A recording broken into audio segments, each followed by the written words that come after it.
And we are live. Welcome to JustANormie channel, where we discuss different things that we are on our topics, on our heads, and what we're doing. And just to let you all know, I have been permanently banned from Twitter. So if you want to follow me, you can. Man, it was follow me on about Twitter. time. I mean, I know, holy right? shit. Those bastards. Yeah, how dare I talk shit about the fucking GOP, right? But oh well, that's all right. Fuck, I even, so it is what it is. I don't really care. So Twitter's a badge of honor by now. fire anyways. So Yeah, the thing is, if you get banned by Twitter, that means you're doing I something did something right. Yeah, right. Exactly. So, but today's topic is, as you see with the placeholder, we're going to talk about Dune and all that stuff. We're going to go around the people here and show introduce themselves, and then we're going to talk about non-spoilers first, Fenrir, and then we're going to give a countdown. Why are you looking at me for? Because you always give shit away. What's up, dude? And then we're gonna discuss spoilers and what we liked, what we didn't like. I don't have any dislikes at all, period. So, but nice fun. And introduce yourself, plug your channel. Greetings. I am JustANormie. Where'd your mic go? I'm right here, man. Oh, there you go. What up, guys? I have not seen this movie. I don't care if you guys spoil it. I could give two shits less, but let's have fun discussing it. And it's really funny, Normie. I haven't done a video on my channel in the longest time about reviews, thoughts, opinions. It's just been comics, Hot Wheels, comics, Hot Wheels, comics, Hot Wheels, comics, Hot Wheels, which I love. Oh, by the way, I got something very special to show you. What? Oh, no. It's got to be boobies. Oh, yeah. This is the Gun Hunting #1 third print by Adam Hughes. And yeah, dude. Gotcha. Oh, I love the cover. It's so nice. Good. Nice. Rough Korean. Welcome to the channel, buddy. Hey, man, you want to come in? Rough Korean? First guy. Bring him in. Never talked to the guy, but I've seen a lot of good stuff. Want to come in? Funny. Oh, he is so awesome, dude. Dude, we talked, we talked in length, man. I've even told him I'd make him a banner if he did a channel, man. So. Well, if we're gonna have more dudes come in here, I better spruce up. That won't smell bad. Oh God, really? Shit. Yeah. Yeah. All right. So, we're waiting on Roof Korean and all that if he wants to come in or not. But Fenrir, where can they find you? What do you do on your channel? Tell us a little bit about yourself, man. Name's Fenrir The Ice Wolf. I like to talk about the realities and the stupidity of humanity in modern time. My channel is, well, you know it, the name Fenrir The Ice Wolf. So go out there, check it out. Sometimes I like to talk about comic books, good comic books, not the political crap we're getting today. So, yeah, and just that. Most of the times I'm rocking around shitting with weirdos like this guy here, but what? I really resent those accusations, by the way. Lying, dude. Admit what you are. Be proud of what you are, dude. Total racist piece of shit. How about that? That work? That's about right. Just kidding. Yeah, you know how to find me. Okay. But you know what though? We have Fenrir on here, and you know what? He is our diversity, guru on the panel. Now, all we need is a woman. We got an Irishman, Shane, over here. So we're kind of like, transcontinental here, That's right. Yeah, Shane, you're international. Tell us about yourself, man. Well, I bumped into Normie, I think, first on a Supreme Heretic Babylon or BSG stream with Tony. And we got talking in the chat, and then I subscribed, and we've been bouncing messages off. I'm just one of you guys watching, Yeah, and I love Dune. I love the books. I love the adaptations. I love the miniseries. I even like the Lynch 84 for reasons. I really appreciate you coming on, Shane, because we were talking in chat in the comments section of the channel, and I'm all like, "Hey, man, you want to come on a stream?" He's like, "Hell yeah, man!" I was honored. I was really honored to be asked. So to be honest. yeah, man, and I hope don't my mind. accent comes across okay. Oh, you're clean, dude. You're not No, like it's you're good. fucking Welsh or somewhere you can't fucking understand them. Yeah. Good. But the thing is that he saw it almost 3-4 weeks ago. Yeah. I've seen it 3 times. Dude, I've only seen it once. I want to go back and watch it some more and all that. But did you see it in IMAX? I've already seen this movie 8 times. 8 times. It's really good. Fenrir. Yeah. I watched it in theaters at my local theater, and then I actually watched it a second time on my TV on HBOMAX. So what do you think of the difference? I like the difference, but I have a 72-inch TV too. So, nice. So it doesn't, Mm. And then I have surround sound too as well. So what? What? I said you're a size racist. Size racist? Yeah. Well, it is what it is. So you know what? Since Shane is our guest, we're going to start off with Shane and give us your thoughts without any spoilers right now, and then we'll move around a little bit. Okay.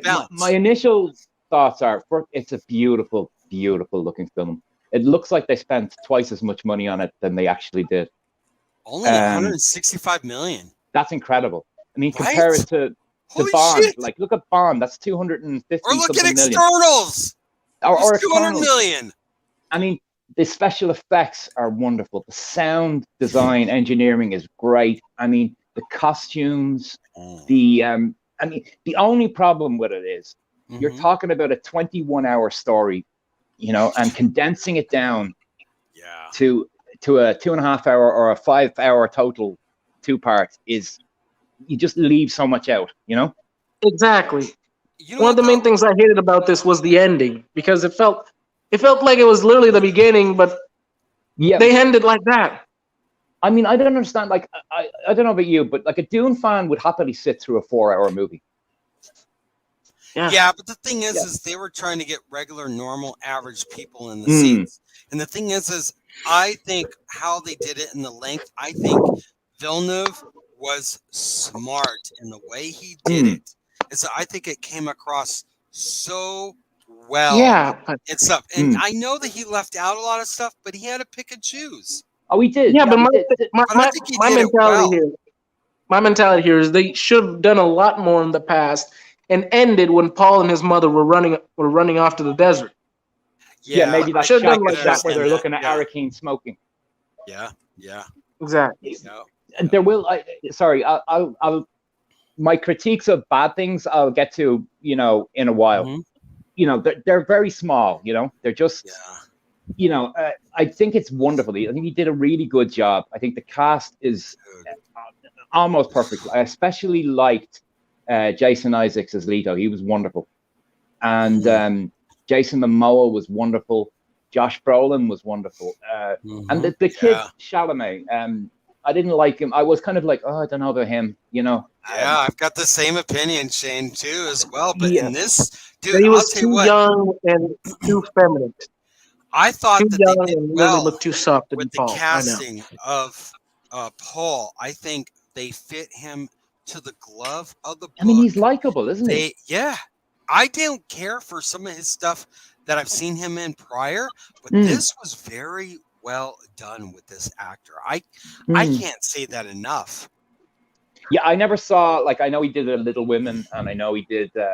He's done quite a few. Call Me by Your Name. The one thing I saw him There's in. There's a Netflix movie or King, a TV show or Charlemagne or I don't know what it was. He was in it with Johnny Depp's daughter. Oh, yeah. It was like Agincourt. Yeah.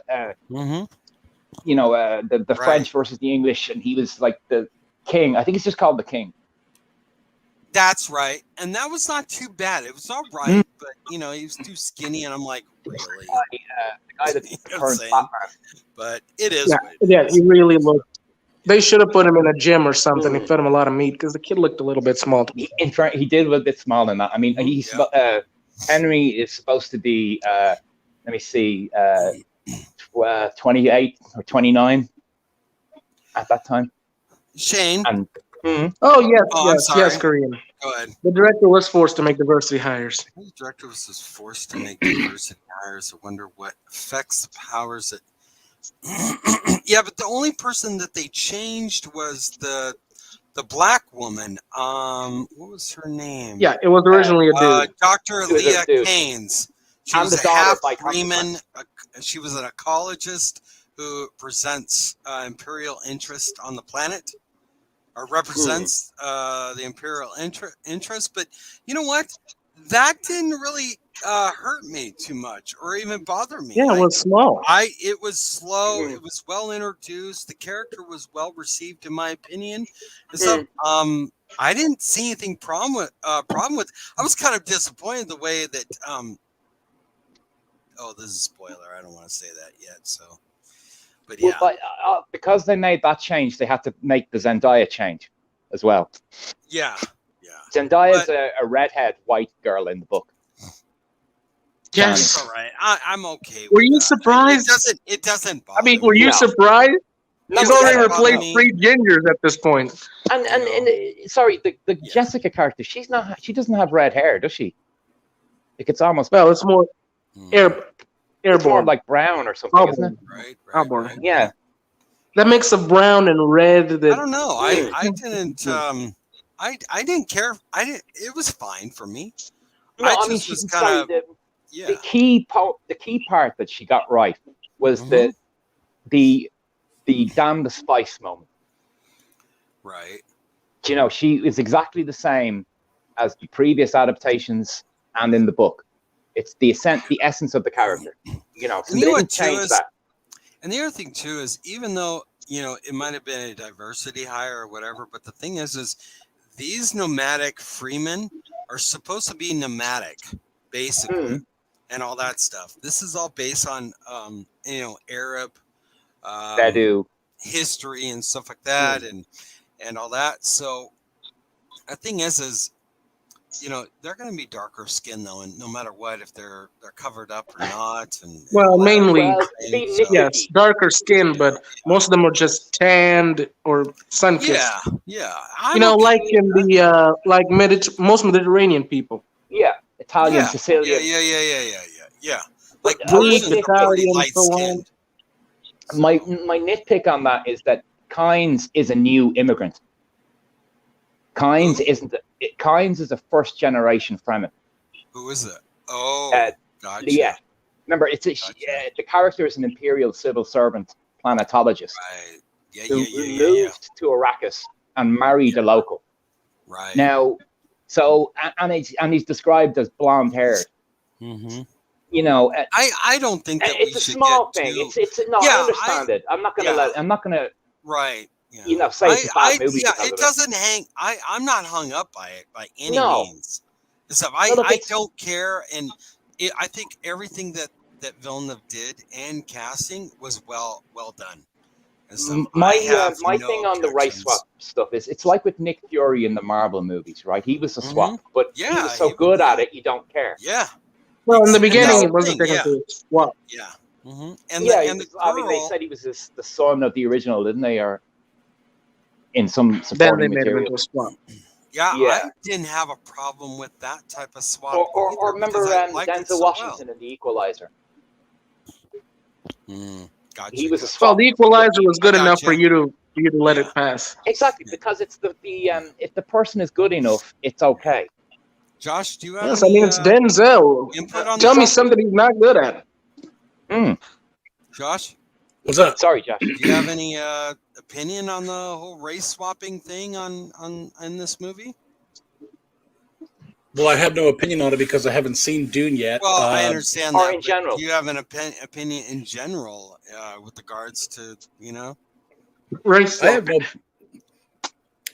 I have no problem with the race swapping as long as the actor or actresses that they're putting in these characters do a good job. Who's the I'm brain farting his name all of a sudden. I don't Jason know why. Momoa? No. Why am I brain farting all of a sudden? Because you're a brain fart. No, just the new Superman that's going to come out. Michael B. Jordan said, "No, I don't want to play Kal-El. Yeah. I want to play, the one from Earth 23, Calvin Ellis. Right. Yeah. Calvin Ellis from Earth 23." And it's just like, I don't care if they race swap. I don't care if they gender swap. As long as but now it's Kal-El. It is Kal-El now. Oh, they changed it. Yes. Really? Yes. Are you serious? Dude? We have written by Ta-Nehisi Coates of all people. You can prepare to see Superman die. Dude. How does that guy get employed? I don't understand it. If anyone talked like he did, right? Dude, trust me, even black people don't like Coates and half of the shit he says. It's just shocking. He's just a bigot. I'm sorry. He is a disrespectful asshole. Yeah, he's the one that it was like all for the 9/11 and all that shit. Yes, he said to fuck up to all the first responders and all the heroes of the day. Yeah. Oh, he's a dummy. I'll never ever forget that day. Yeah. I say, because I'm in Ireland and I got it. We're not Americans, but we were watching on television. It was about lunchtime. There were 36 other people from other nations that died in that attack as well. Well, I tell you that the entire country of Ireland spontaneously shut down. Everybody just the whole world saw that. It was a tragedy. Yeah.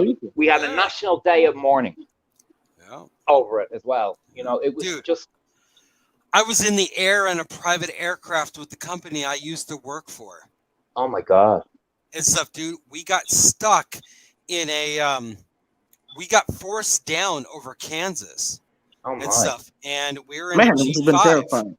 And stuff. No, it wasn't. We didn't exactly know what was going on. This is early days of the internet too, so it's not like we had a lot of when you were shut down. Was this when they shut down all air traffic everywhere? Yeah, they closed it down. Yeah, they closed it down immediately. Nobody could land, and stuff like that. We had to land in some obscure freaking field that hadn't been used, it looked like, for 10 or 15 years. Wow. Thank God one of our pilots was an old fighter pilot and stuff like that. Well, our G5, we already were over in the Middle East and stuff, so our plane was already equipped specially to land in bad areas and stuff like that, So when we landed, they were like, we're going in. He did 2 touch and goes on the tarmac to see if it was good enough to land and stuff like that beforehand.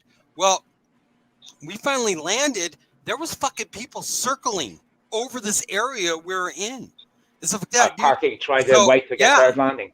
So our pilot landed, said, everybody get into a crash position. We're gonna land and stuff like that, dude. It was a smooth landing and stuff like that. But he parked off the runway. It was like a airport that was like shut down like 15, 20 years ago and stuff like that. So it was mostly overgrown, but we had a special radio system. So we started bringing in other aircraft and stuff like that, dude. It was crazy. My wife didn't know where I was for 3 fucking days. That would have been for her. That was awful. Mm-hmm. And your kids. Mm-hmm. Well, at the time, I only had they one. would have been very young. So, but my children were very young at the time. But but still, your wife. Yeah. Yeah, but I just can't understand how a man like him can get up in public and say something like that. And I mean, that's because he's a fucking racist piece of shit. It sounds treasonous to me. It is treasonous. Most countries would have literally gone after the guy and beaten him in the middle of the street. Yes. Mm-hmm. Yeah. Yeah. Mm-hmm. Yeah, man. And he's doing. I can't believe he said that shit, man. Blade as well, or no, not Blade. He's doing. He did Captain America, and he did Captain America. I read his run of Captain America. It destroyed the character insanely. Created this group of crazy, angry women, feminists who ran the history of the world. Yet had no problem causing all the wars and allowing Captain to become Captain Hydra. He also destroyed Black Panther with his stupid run that involved the Galactic Empire that was forgotten then after it was done. Plus, he did a lot of anti-Semitic stuff with his books, too. The guy is you know what, too? There's a certain demographic within the U.S. that are very anti-Semitic because of certain things and stuff like that. And it's just... I know that Shane really can't relate because the diversity in Ireland is not very. No, I mean I see it in comment sections and so, right, yeah. I mean, it's mainly gingers, know, but yeah. Yeah. But no, literally, I think we've got like a couple of dozen Jewish people in the whole country. Right. Yeah, and I've never seen a Jewish ginger. You probably have no blacks or any Hispanics.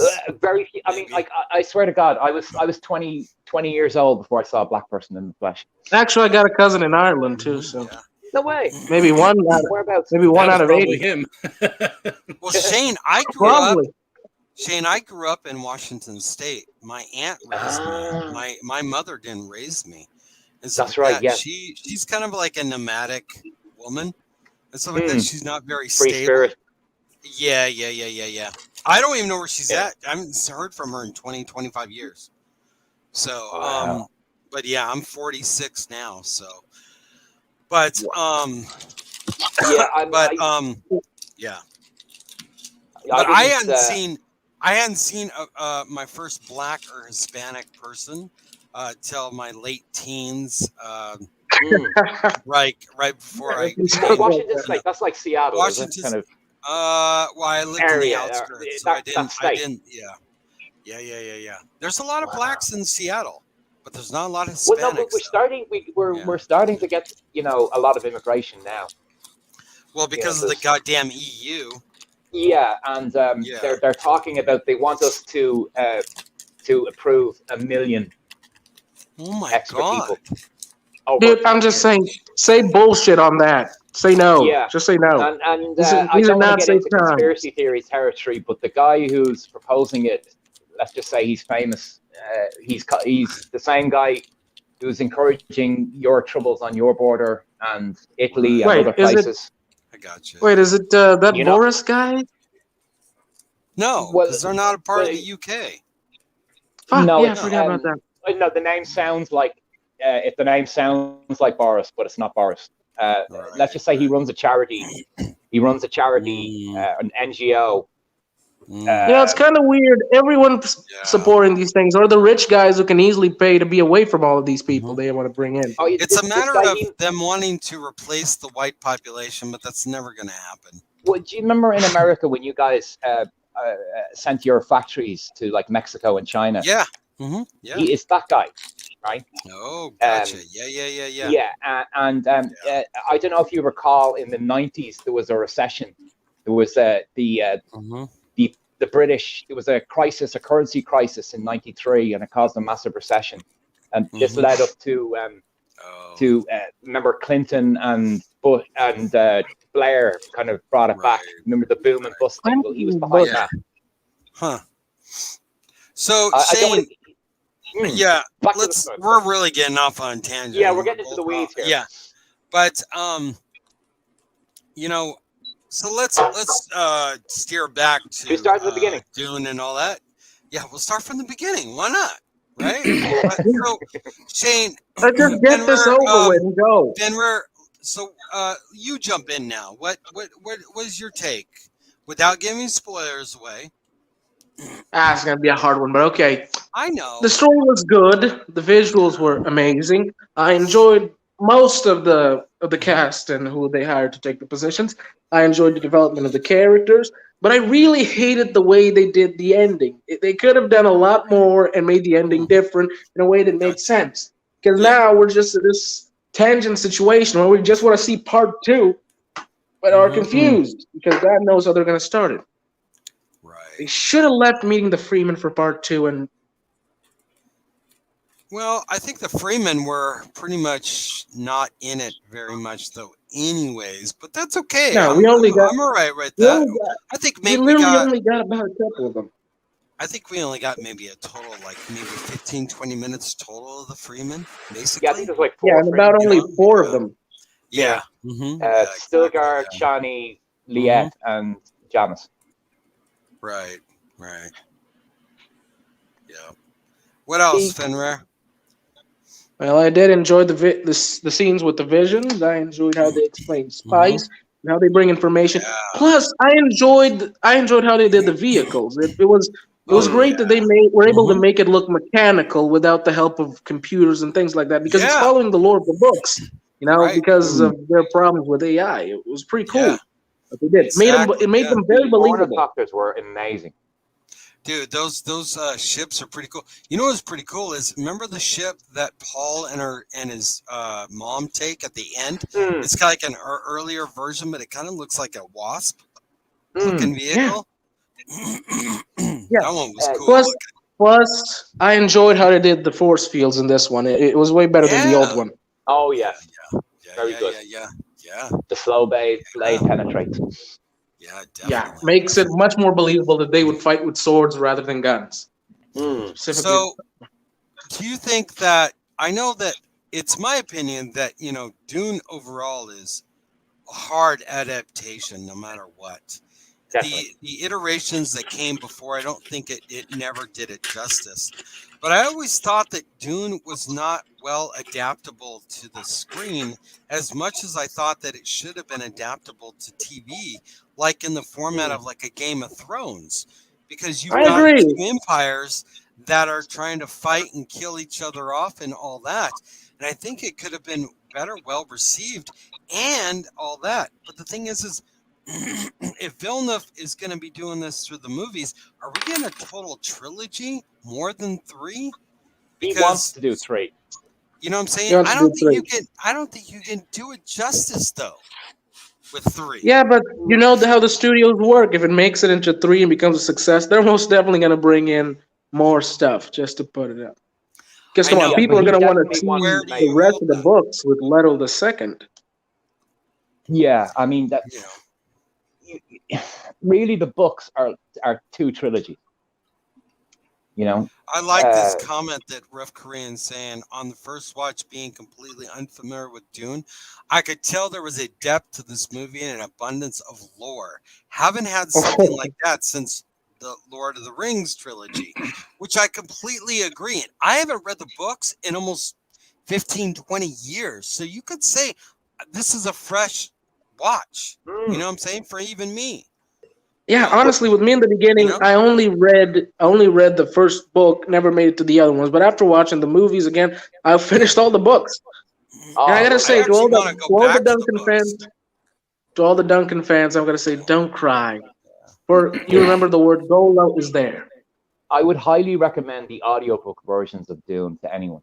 Yes, it's good with the audiobooks. You can just go to bed, put it on, and just listen. The books are a very hard read, in my opinion. They're not an easy flow to read.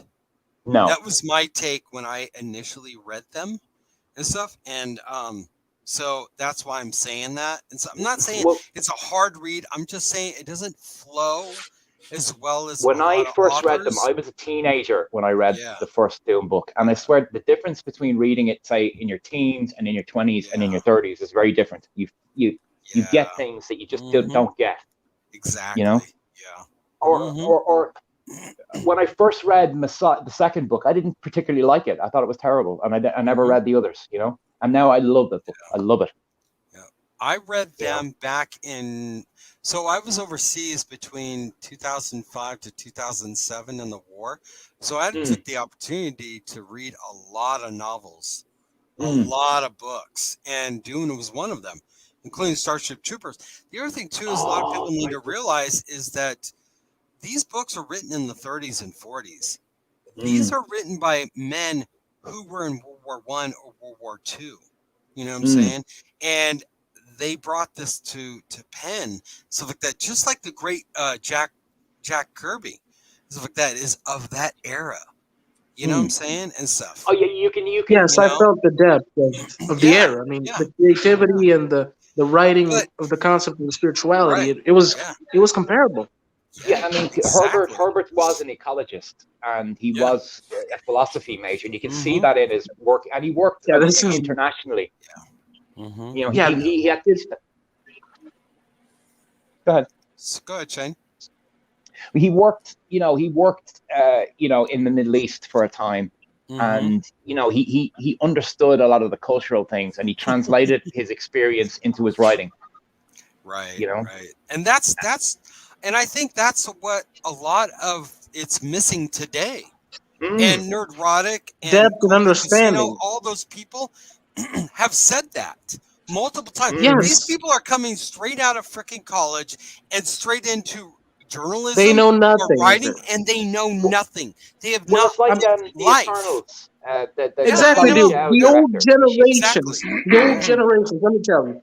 Yeah. Every single one of the greatest writers, journalists, and so on of the old generations. Most of them have seen war, death, destruction, religious persecution, everything that was known as and feared today as major. They've actually seen it. And then That is why they win. Look at Roddenberry for Star Trek. He was in World War II. He was a bomber. Yeah, he was on one of the big flying. Yeah, he was on the Enterprise. He served on the Enterprise, didn't he? Or I don't know exactly, but he on the carrier. That's Enterprise. another example. Another example. Starship Troopers was written during a time of the author was in World War I and World War II. What was going on? Wow. Kirby, for example, same thing. Even frickin' Stan Lee too as well, and all that. Yeah. All these great writers that are shit on today, basically, and forgotten. Ian Fleming for Bond. Yeah, and Fleming too as well. And so these people were a product of their generation. We do not have that equivalent today. No, exactly. That generation knew pain. Yeah, exactly. With stuff like the Great Depression and so on, they knew it. That's why they didn't make fun of it the way these new guys do it. No. And they understood the value of heroes and the value of of the country, of, you know, they didn't divide people, they brought them in. You know? Exactly. Exactly. And you know what too, like example, I worked for a company that provided drones for the military. We leased them. They didn't fly them. Some of them did, some of them didn't. So like that. My job, I was an IT director. And I deployed cargo containers that were outfitted with IT equipment and stuff like that. Well, later, for 6 months, I started doing the after action reports with the drones. Right. So I got to see all the kills. Oh, wow. So, yeah. Wow, that's good. Yeah. So that's where my PTSD allegedly came from, they were telling me.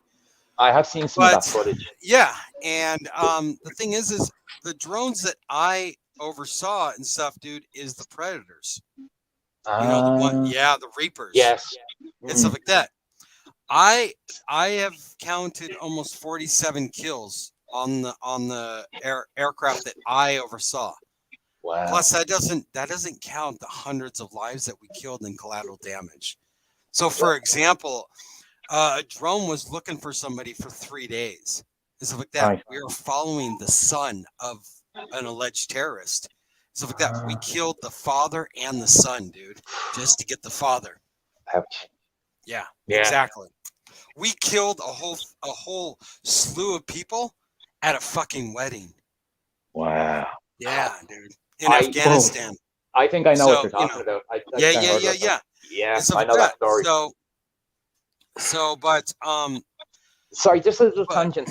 But this is what is basically formed my opinion. I'm anti-war now, but yet I work for a defense contractor now. I don't work for one that actually makes anything like that or provides anything like that. You know what I'm saying? I work for a certain branch. There's certain other people within our community that work for defense contractors too as well, but they actually work on actual assets and stuff like that. But the thing is this has really changed my thought about things, because I hate what war made me, because essentially I hated Arabs. I went through an Arab immersion program in college so that I could learn to kill the fucking enemy and understand them and stuff like that. And it took me a lot when I came home to kind of deprogram me and not hating these people and understanding that they're not all like this. It's not their fault and stuff like that. But right now, I'm writing a sci-fi novel right now and stuff like that. You know what I'm saying? I'm about 220 pages into it. But the thing is that has formed my opinion. I'm anti-war. I don't want to go to war anymore. I'm more libertarian these days and stuff, dude. I've been there. I've seen it. I don't want it anymore. You know? And so, those who've truly seen battle don't want to relive it or wish it for anyone. The thing is I never saw battle, dude. I never actually saw battle, dude. The most I ever but you've saw seen the depths. Well, I've been there and stuff like that. But the thing is the closest I ever came to losing my life was from going down in a helicopter and fucking getting mortared at night. That's about it. And stuff like that. Yeah. And I was in the Kurdish territory up north and stuff like that. So, and you know, dangerous country. But in Iraq. But the Kurds are fucking coolest people I ever fucking met. Heard that. Yeah. Holy shit. I remember when Saddam gassed them Oh, God. in the 80s. Do you remember that? Yeah. Oh. Yeah, I know. But I'm sorry, Shane, what were you going to say? I knew a veteran from World War II when I was a kid. Oh, man. This is like before they had counseling or anything, you know. And I know, yeah. He used just to drink to cope with it, you know. And he worked as a security guard. And but he told us he served at Monte Cassino in Italy. And he was on one of those old British machine gun, the Bren, you know, that one with yeah. Like the Browning one you guys had. But he was in an enfilade position over what looked like a German division, and he couldn't be shot, and he just had to empty his whole round, everything he had. He couldn't miss. You know, he doesn't know how many he killed, hundreds probably. Yeah, exactly. Like my dad, he never got over it. Yeah. 40 years later, it's still. Well, check this out, Shane. They psychologically profiled us. My father was in the Marine Corps for almost 30 years. Except he retired as a Fulbright colonel. So like that. After that, he became a mortician. So like that. Well, when I was 18 years old, I ran transport, picking up dead bodies. And stuff like that. So death didn't really bother me too much. That's why they profiled me and put me in the position that I did for a while. But I couldn't handle. But the thing is, what people don't realize is that they gave us legal speed over there, and stuff like that. So we're up for days on end, dude, and stuff. Yeah, I have heard that. Yeah, so it's like, and we are contractors. We weren't the regular military, and stuff. You know. So you know, the civilianization of the military is a strange thing, isn't it? It is. It really is. But the thing is, it's kind of ingenious though, because the fact that they really they can do a lot of things that our militaries can't. Yes. And get away with. But the only reason I bring this up is because a lot of things have formed my opinion, just like it formed the author of Dune, Lotor, Lord of the Rings, you know, all those great authors, including Jack Kirby and Stan Lee and stuff like that. But we don't have those people today. Well, just you mentioned Lord of the Rings. I remember before the Peter Jackson Lord of the Rings, they said that movie was, you know, unfilmable. Yeah. And you can see they copied the adaptation process. Right. You know, like the little things like dialogue from one person is given to another, or lines from other books in the future are put in this to make it more digestible. And they did a very good job, I think. I believe Philippa Boyens. I think they did. I think Lord of the Rings is beautiful. I think it's great. The way they did it, it's great, dude. I think what they did, but I am really worried about Amazon doing what they're doing. Oh, I dread it. You know they're going to trash it. Oh, God, yeah. They're going to slap their freaking narrative on everything possible. And it's just, it's unbearable. And they're one of the doctors too, as well. I think they're doing that on purpose to bring in the Doctor Who people. Oh yeah. Is that Capaldi? I think it is, or I can't remember what his name is. The writer. No, the actor that played one of the doctors recently. Oh, I can't remember who it is that they brought in. He's in the new Lord of the Rings. He's one of the major Capaldi. characters. Then it would be Capaldi. Look, I'm just gonna say, all of their shit with the black, with more representation and crap. Even I'm gonna say it. I don't like that because that is not that world. This world's supposed to be a European country with European culture at its whole beginnings before there was even travel around the world. So it makes sense that everybody's white or tanned or olive skinned, depending on the location. Sir Lenny Henry's comment.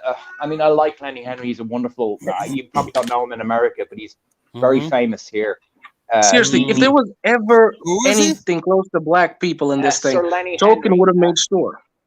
Tolkien would have made sure we know it. Comic Relief, Red Nose Day, the African charity, for famine relief. And he's a comic. He's a comedian, but he's playing a hobbit in the new thing. Really? Okay, gotcha. What's his name? Tolkien was. What's his name? Lenny Henry. Sir Lenny Henry, actually. Boy, Vader is upset with frickin' Josh. Okay, I know who he is. Yeah. Yeah, I know who he is. He's a good actor. He's raised billions for charity. Yeah. He was. Do you remember Absolutely Fabulous?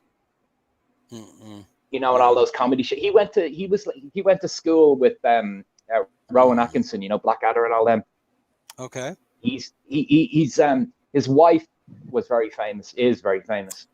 French and Saunders. Okay. That. Gotcha. Okay, cool. And all right, so let's kind of veer back. Okay, we'll get back to this. Yeah. Seriously, I'm just gonna say, guys, get ready because we're gonna see black transsexual elves soon in that show. What's wrong with that, man? Are you racist? Did you guys? You already know. You know what I'm about, dude. Did you see the Tolkien Society thing? Oh God, dude! Don't. I listened to. No, I've been away from that a long time ago. None of them are actually so bad, dude. It's getting so bad. Transgenderism in Gondor or something. I couldn't believe it. Oh, we're gonna see. You know what? Fenrir is right, man. We're gonna see freaking Yoda butt fucking a Gungan while he's sucking off a Wookiee. I mean, that's exactly what's gonna end up happening. You know what's coming. You know what's coming. That's true. Yeah, they're not gonna stop until they literally end or destroy every IP that was ever created. Funny that you mentioned about how people in the past write compared to people of now. Critical Drinker did a video on that. You guys should go check that out. Oh yeah, I saw it. Yeah, it was a really good video. Yeah, the Star Trek one. Yeah. That was wonderful. Yeah, it was really good. The comparison of the Spock's death scene and the Kirk death scene. Oh yeah. They're just creatively bankrupt. They have nothing original to create. I mean, there's already rumors that they might change Gandalf into a woman or something. Oh God, Jesus!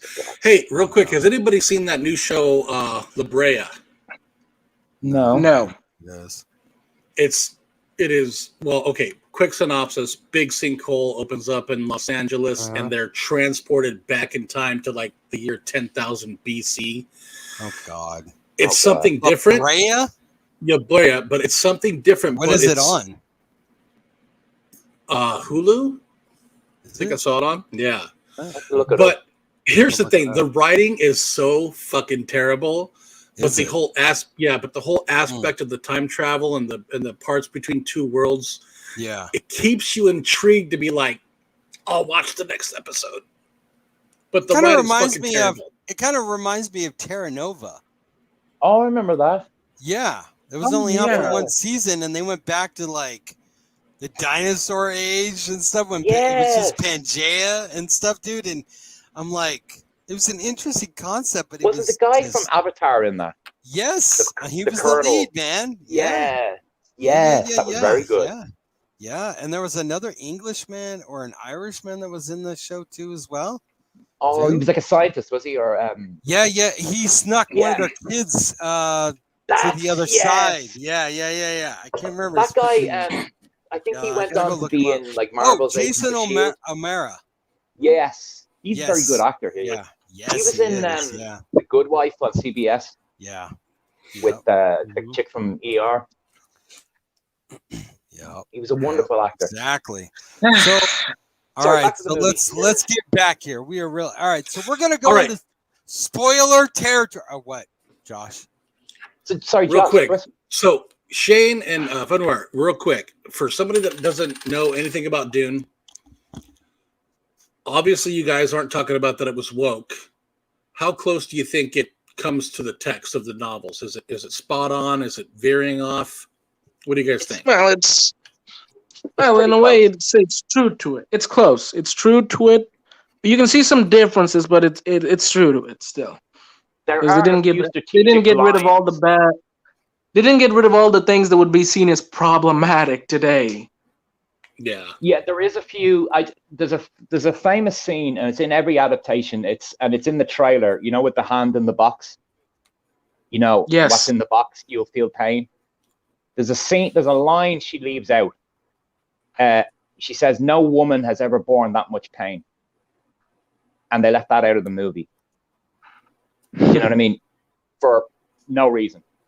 And I will say, for somebody, I did see this with somebody who had never read the book and never saw any of the movies. And her biggest complaint was that she didn't understand the characters, like their motivation. There's no exposition for some of them. Like, I knew what the exposition was because I'd read the book.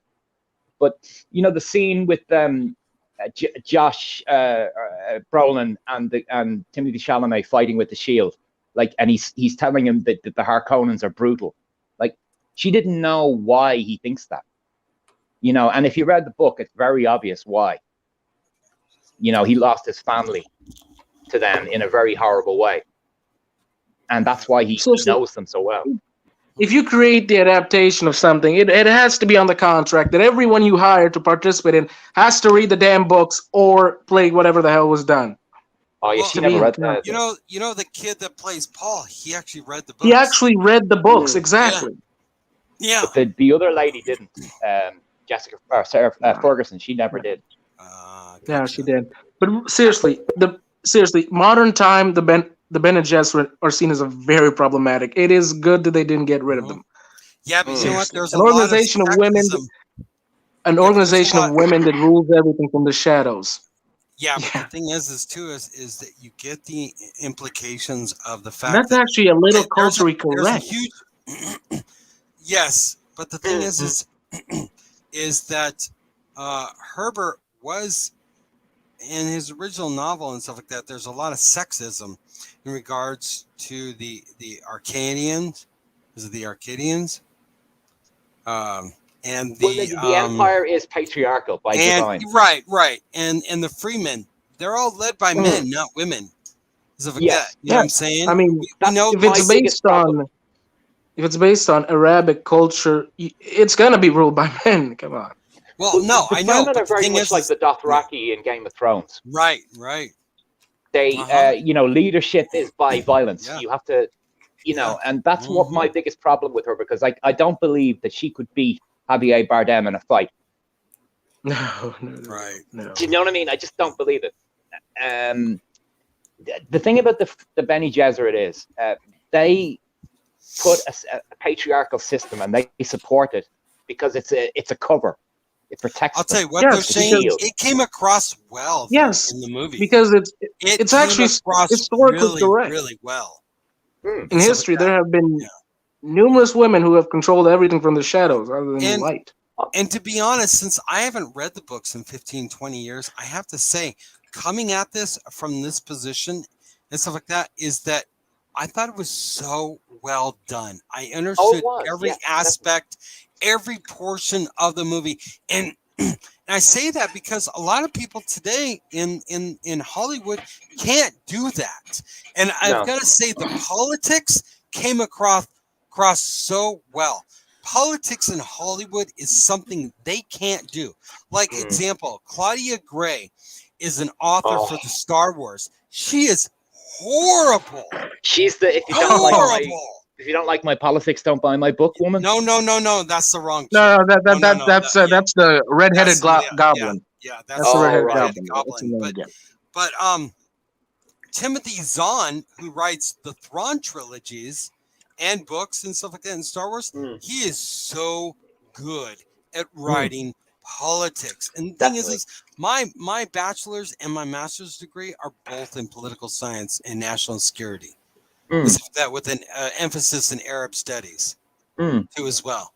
So I have a very good, well-rounded in that. And the way that Villeneuve brought politics into this was so subtly done, so well. It wasn't overwhelmed. It wasn't too much, not too little. And you got that, and you could really feel it. You know what I'm saying? In the movie. It's like that. I felt like the same type of politics. The politics on paper in the books were very well done too, as well, I thought. And I think that, because you're reading it on paper versus seeing it, I think seeing it, he did it so well in showing all the different factions, what their points were and why, and so on and so forth, without overdoing it. I mean, you could lose an audience with details. Yeah, you can overexpose them. Oh God, yes, and that's what I'm saying. Yeah, I just my complaint, or not my complaint, but the person I saw it with, her complaint was that she just didn't understand some of the character motivations, not the politics. It was like, why is it like, why do the Harkonnens hate the Atreides? She doesn't know. Who is this? The personal motivations of certain characters. Like, she didn't understand that, like, about the personal relationships of the characters. There's no little subtle exposition that's in the beginning of a scene in the book is just left out. And it could be like, it could be simple stuff. It's like Gurney, Duncan, Jessica, Huey, and they're like Paul's only friends, little things like that, that they left out, or why the Emperor wants the Atreides destroyed. They don't explain that. Yeah, they don't, but they don't. Yeah, but you can see, by the way, you can see it though, and you can see by the way how the Atreides families is depicted. Most of them are heroic, respected, and people look up to them. So that could lead up to a revolution led by them. They wanted to. Exactly. Yeah. One thing I will say, I liked Stellan Skarsgård as the Baron. Yes, and you know what too is to go back to the Arcadians and stuff like that. That's right? The Arcadians. The Acades and stuff like that. When they were on Cameroon, their home planet and stuff, that was ingenious that they had their actual their ships underwater. Oh yes, yes. I thought that was so telling and stuff like that. And then because you really got that real transfer of when they got to Arrakis, move, isn't it? Like hiding your subs underwater. Exactly. Yeah. Exactly. Yeah. And the thing is like Oscar Isaac, the person that played was the Baron, or not Baron, but Duke Leto. Duke Leto is stating, he goes, "We're a water power. We control the skies and the water and stuff like that. On Arrakis, and we have to control the sand. We have to control the desert." I don't know if you guys have seen it, but the Templin Institute. Yes, I've seen them. Channel. They are the best. Who? They did a wonderful breakdown of the machine. The Templin Institute is this sci-fi channel that explores the many organizations of the multiverse of media. Yeah, they're pretty great. They do Star Trek, they do Star Wars, anything sci-fi, Game of Thrones even. Right. They even did an explanation why the Empire didn't make sense on The Force Awakens and shit. Yes, nothing made sense in that crap. No, that is a travesty. Dude. It's beyond that. For Josh, like, do you know like anything about the film? Josh, you don't know shit. Did you watch Game of Thrones? Oh yeah. Yeah, imagine it's like the Atreides are the Starks, and the Harkonnens are the Lannisters, and but it's in space, and it's over spice. And spice is like imagine spice is it's a pharmaceutical product that if everyone takes it, right? Makes you immune from most diseases and doubles your lifespan. It's like Bacchia. It's like Plus, it gives you a lot in of other. Star Wars. Plus, Josh? it makes you live a lot longer and gives you a lot of other crazy like stuff. the average person lives twice. Like also like there's a character in the book who's 75 years old, but he looks 35. Yeah. Because he takes a large amount of spice, and if you stop taking it, you die horribly. So you're addicted to it. So it's like a mixture of like the best drug or the most powerful drug and oil all in the same. But kind of yet. package. But That's what controls the spice, controls the galaxy. What also kind of blows my mind with the spices, how is it that it's so big in regards to space travel?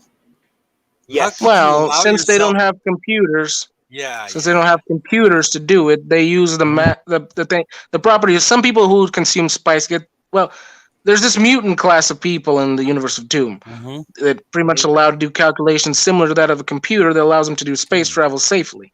So it's kind of like it's like the Force in Star Wars. Yeah, they basically the unknown region. After a great war that banned all AI, they developed mental schools, and the guild. Yes, after the pure mathematics. The computer god. Yeah, and then they invented. The Mentats are like human computers who do the calculations. And the guild are these, they take so much spice that they mutate it into, and basically like the limited computers they're allowed to have will give them a course projection, and they know which one, because space is dangerous to travel. And they know which is the safe one because of the spice. So this is the unknown region in the Star Wars universe then? Pretty much. Yeah. Hell, it could probably be it. It probably could be, dude. Lucas took an awful Disney lot ever of things buys the from Dune. rights. What's that, Shane? Lucas took an awful lot of things from Dune. You know what? I never really thought about I've that. seen but a now couple I'm of similarities from this conversation. I'm like, well, I mean, they farm moisture on Tatooine, a desert planet, right? Which is what the Fremen. They have giant worms too. Yeah, and they sell. Han Solo is a spice smuggler. Right. Yeah. See, I never even put it together. Obi-Wan Kenobi does the Jedi mind trick. That's like the Bene Gesserit voice. Exactly. And their martial arts ability. The voice thing, the Bene Gesserit voice, and kneel, and they kneel. That's like Obi-Wan, these aren't the droids you're looking for. Right. Yeah. And the Jedi fighting style, the Jedi arts is like the Bene Gesserit weirding way fighting. Oh, wow. Yeah. The only difference plus, if you do get telekinesis, right? After consuming spice. It's possible, yeah. So, there's the fourth. But... And telepathy as well, you see, that one thing that I don't know if I forget now whether the movie did it well or not, but the explanation of what Paul is, he can remember every ancestor he's ever had and all of their knowledge. Right. Yeah. That's kind of cool, though. I mean, it's amazing. Can you imagine? Yeah. The whole. Yeah. It's fun. Paul was literally based around the concept of the prophet in the Muslims' religions. He's literally based on that originally. I believe in That's the book. really They even have a section of the book is just called the prophet, isn't it? Literally, Yeah. They call Paul. Do you think that? How do you think that the whole prophecy situation that surrounds Paul? How do you think the actor came across in regards to it, Fenrir? Well, I believe that he came in the same way as most people do. See, Paul to me always felt like this character who, around his adventure, he felt that he was more a slave of prophecy and fate than his own person. So he tried to combat it. That's interesting. Yeah, he definitely, he felt like he was created for this horrible purpose, this terrible thing, and he can see this war. I mean, this holy war that has begun in this movie, he knows where it's going to lead. It's going to kill billions and billions of people. Now, he has prophecy of sight to the future and past, correct? Yet he couldn't see what would happen to his own son. Yeah, you see, the only problem is it takes understanding what he has seen and if he in the books he explains it like a word out of place, you know, a conversation. He has to, if he leaves a room a little earlier, the whole future is different, and he's just trying to find the least bad future. Yeah, it's like 4 different lines. They all go to the same direction, but if a person moves it, it goes to another. Right. Now, and the thing, and the Jesuits are upset because Jessica produced an heir of a son. Not a yes, female, they can control. They can control the gender of the baby they will have. And, from the moment of conception, they can decide.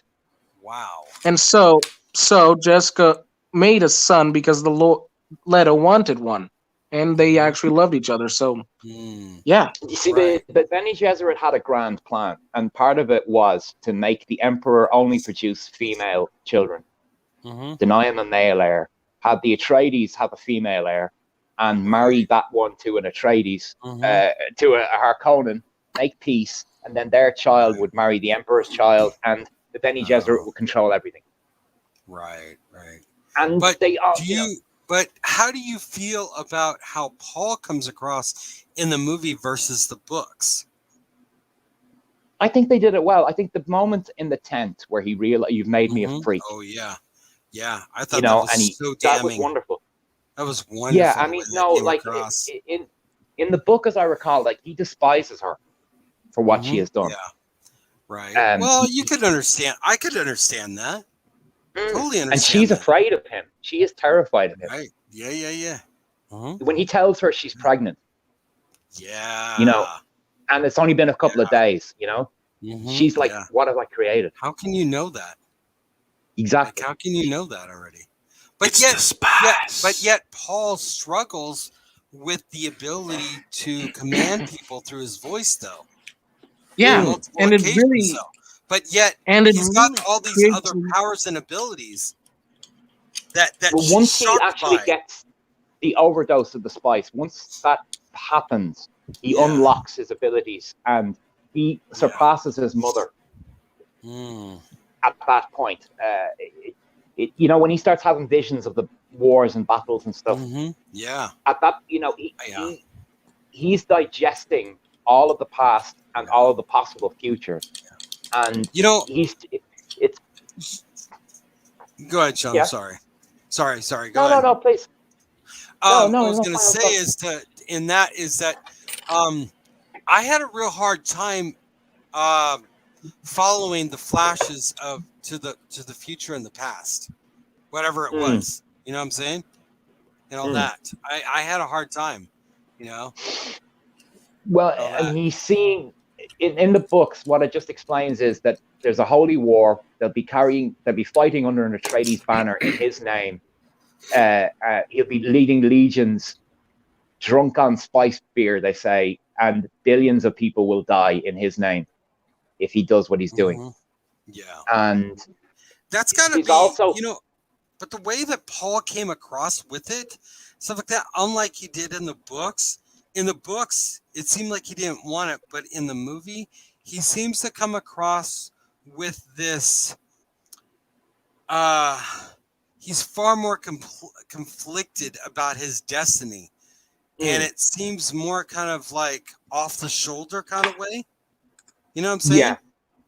And all that, unlike the book, you know. Well, like in the book, he doesn't want to do it. And he realizes at a certain point that he just has no choice. But in the movie, though, too, at the same time, he also, you know, hang on, I'll be right back. There's another point in the book. There's another point in the book, Fenrir. You probably remember it, that all of this is necessary for the grand scheme of things. You know, a major war. You know, that because we've been so isolated and you know, they need people to travel and intermix. Yes. You know, I think so. that humanity has become stagnant, and a great big war will change everything.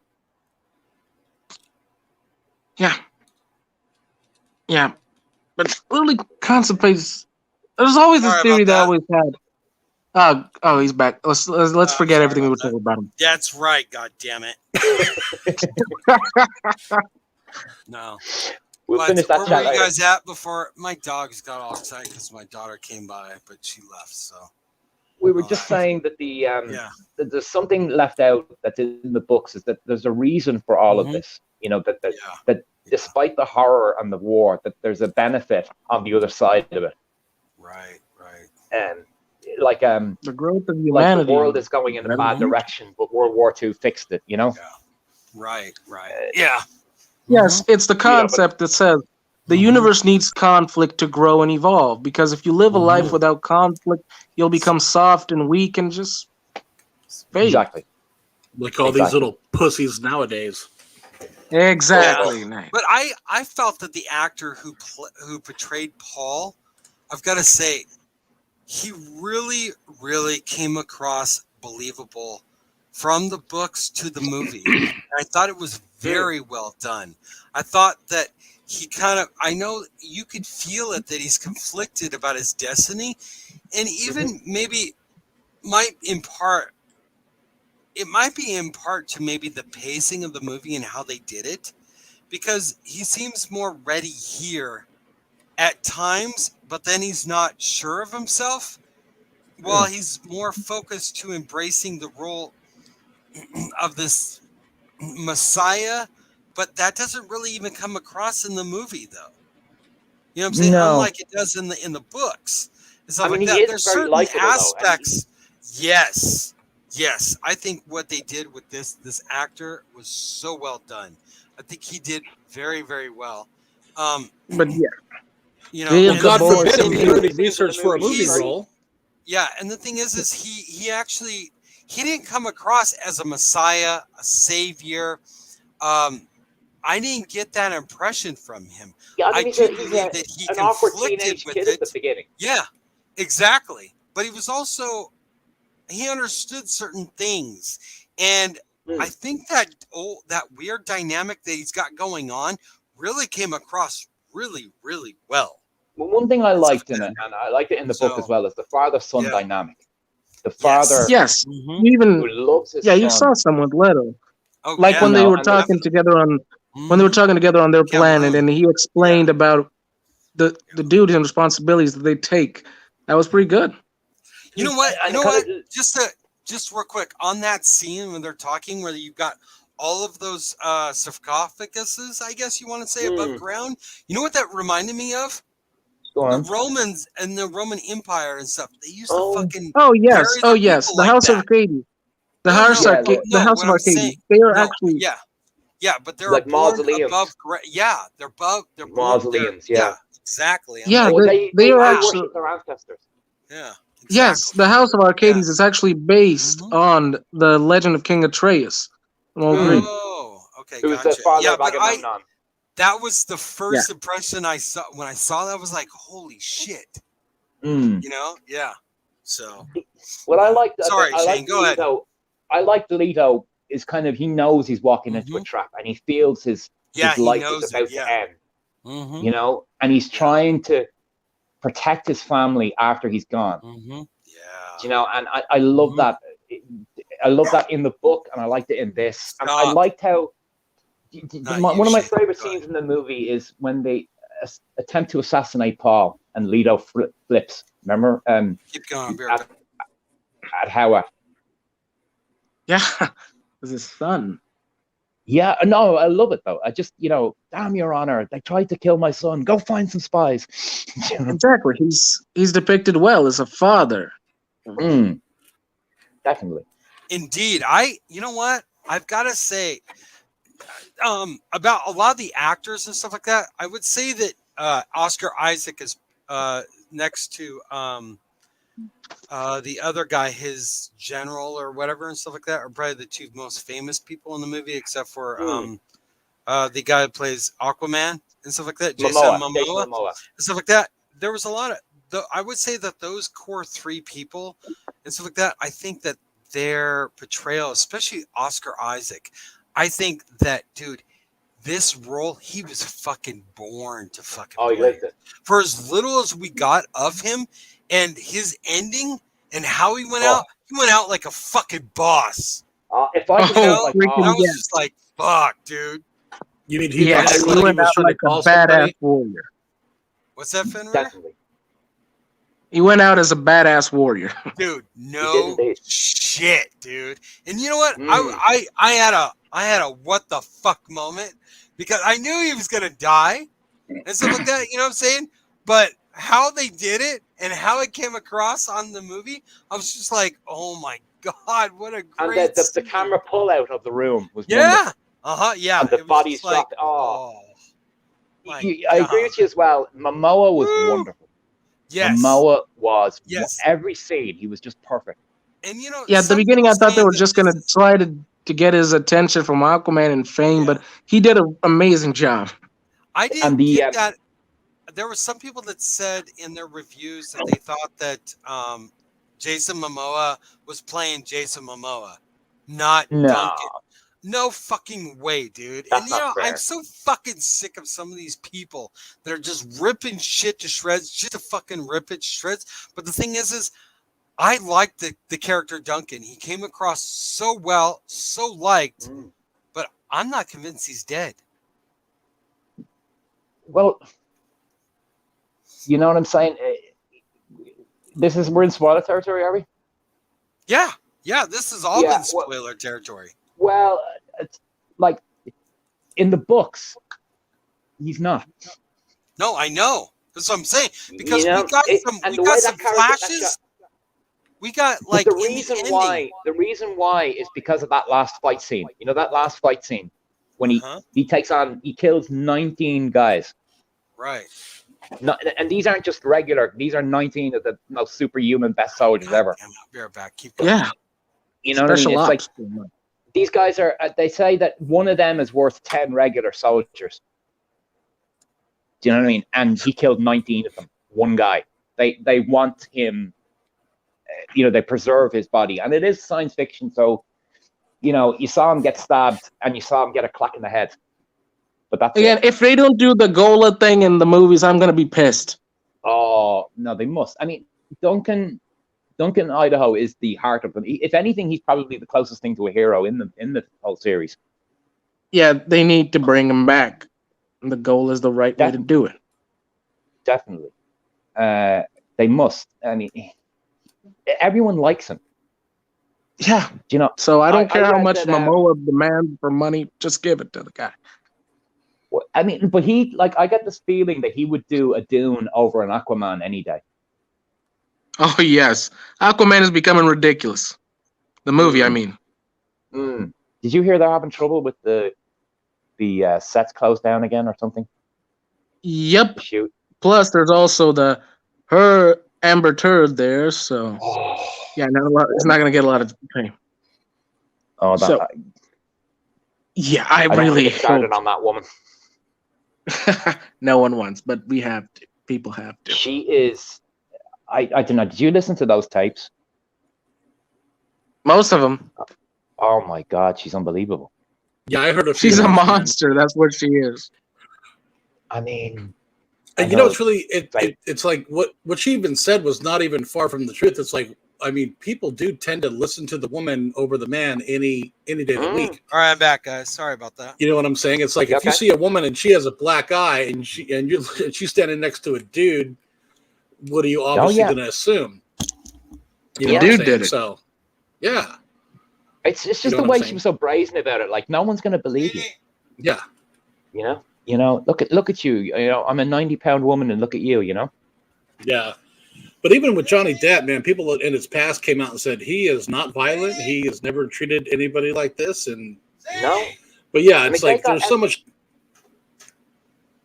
Go ahead. Sorry, no, they got every girlfriend he's had since he was a teenager. Yeah. And his wife and his exes. They all said he was a gentleman. And dude, mute you damn. Come on, baby. Come on. Sorry, Fenrir. It sounds like he's making out with his dog. The guy is doing something out there. Jesus. Go on, dude. No, I mean she has a domestic record, you know, of violence. Yeah. Right, I'm back. With Sorry previous about that, guys. Hey, Waker, mute your we're mic. Sorry, should have. Yeah. It's all right. Sorry. You're forgiven now. You know, It's fuck very off. bad of you, dude. Just give me We some were on an Amber space. Third tangent. But yeah, Heard is she is a monster. You know what though? And going back to the Duncan situation, I thought Duncan Yes. was so live because when Paul and Jessica were traversing through the sand to look for the Freeman, I thought I saw Duncan. Oh, Dunkin' And I Donuts? thought maybe the flashes and stuff like that. I thought he was still alive. there was one thing that bothered me that was different.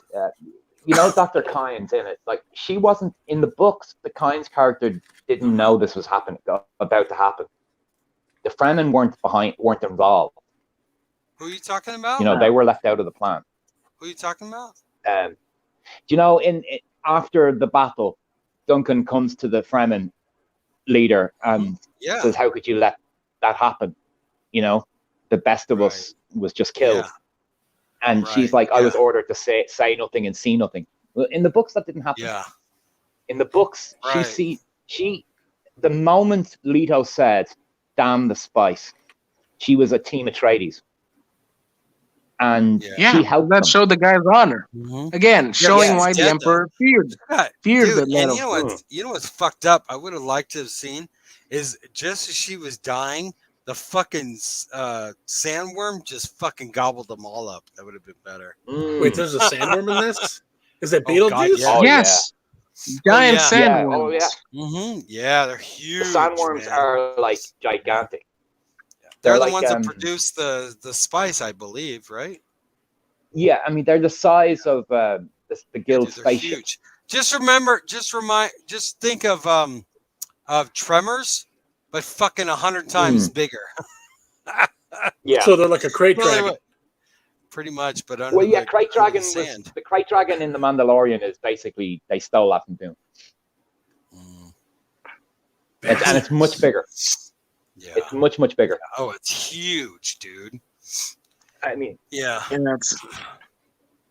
And do they like shed skin and then they chop it up and that's the spice? No. Spice is created well, it's like an excretion, isn't it?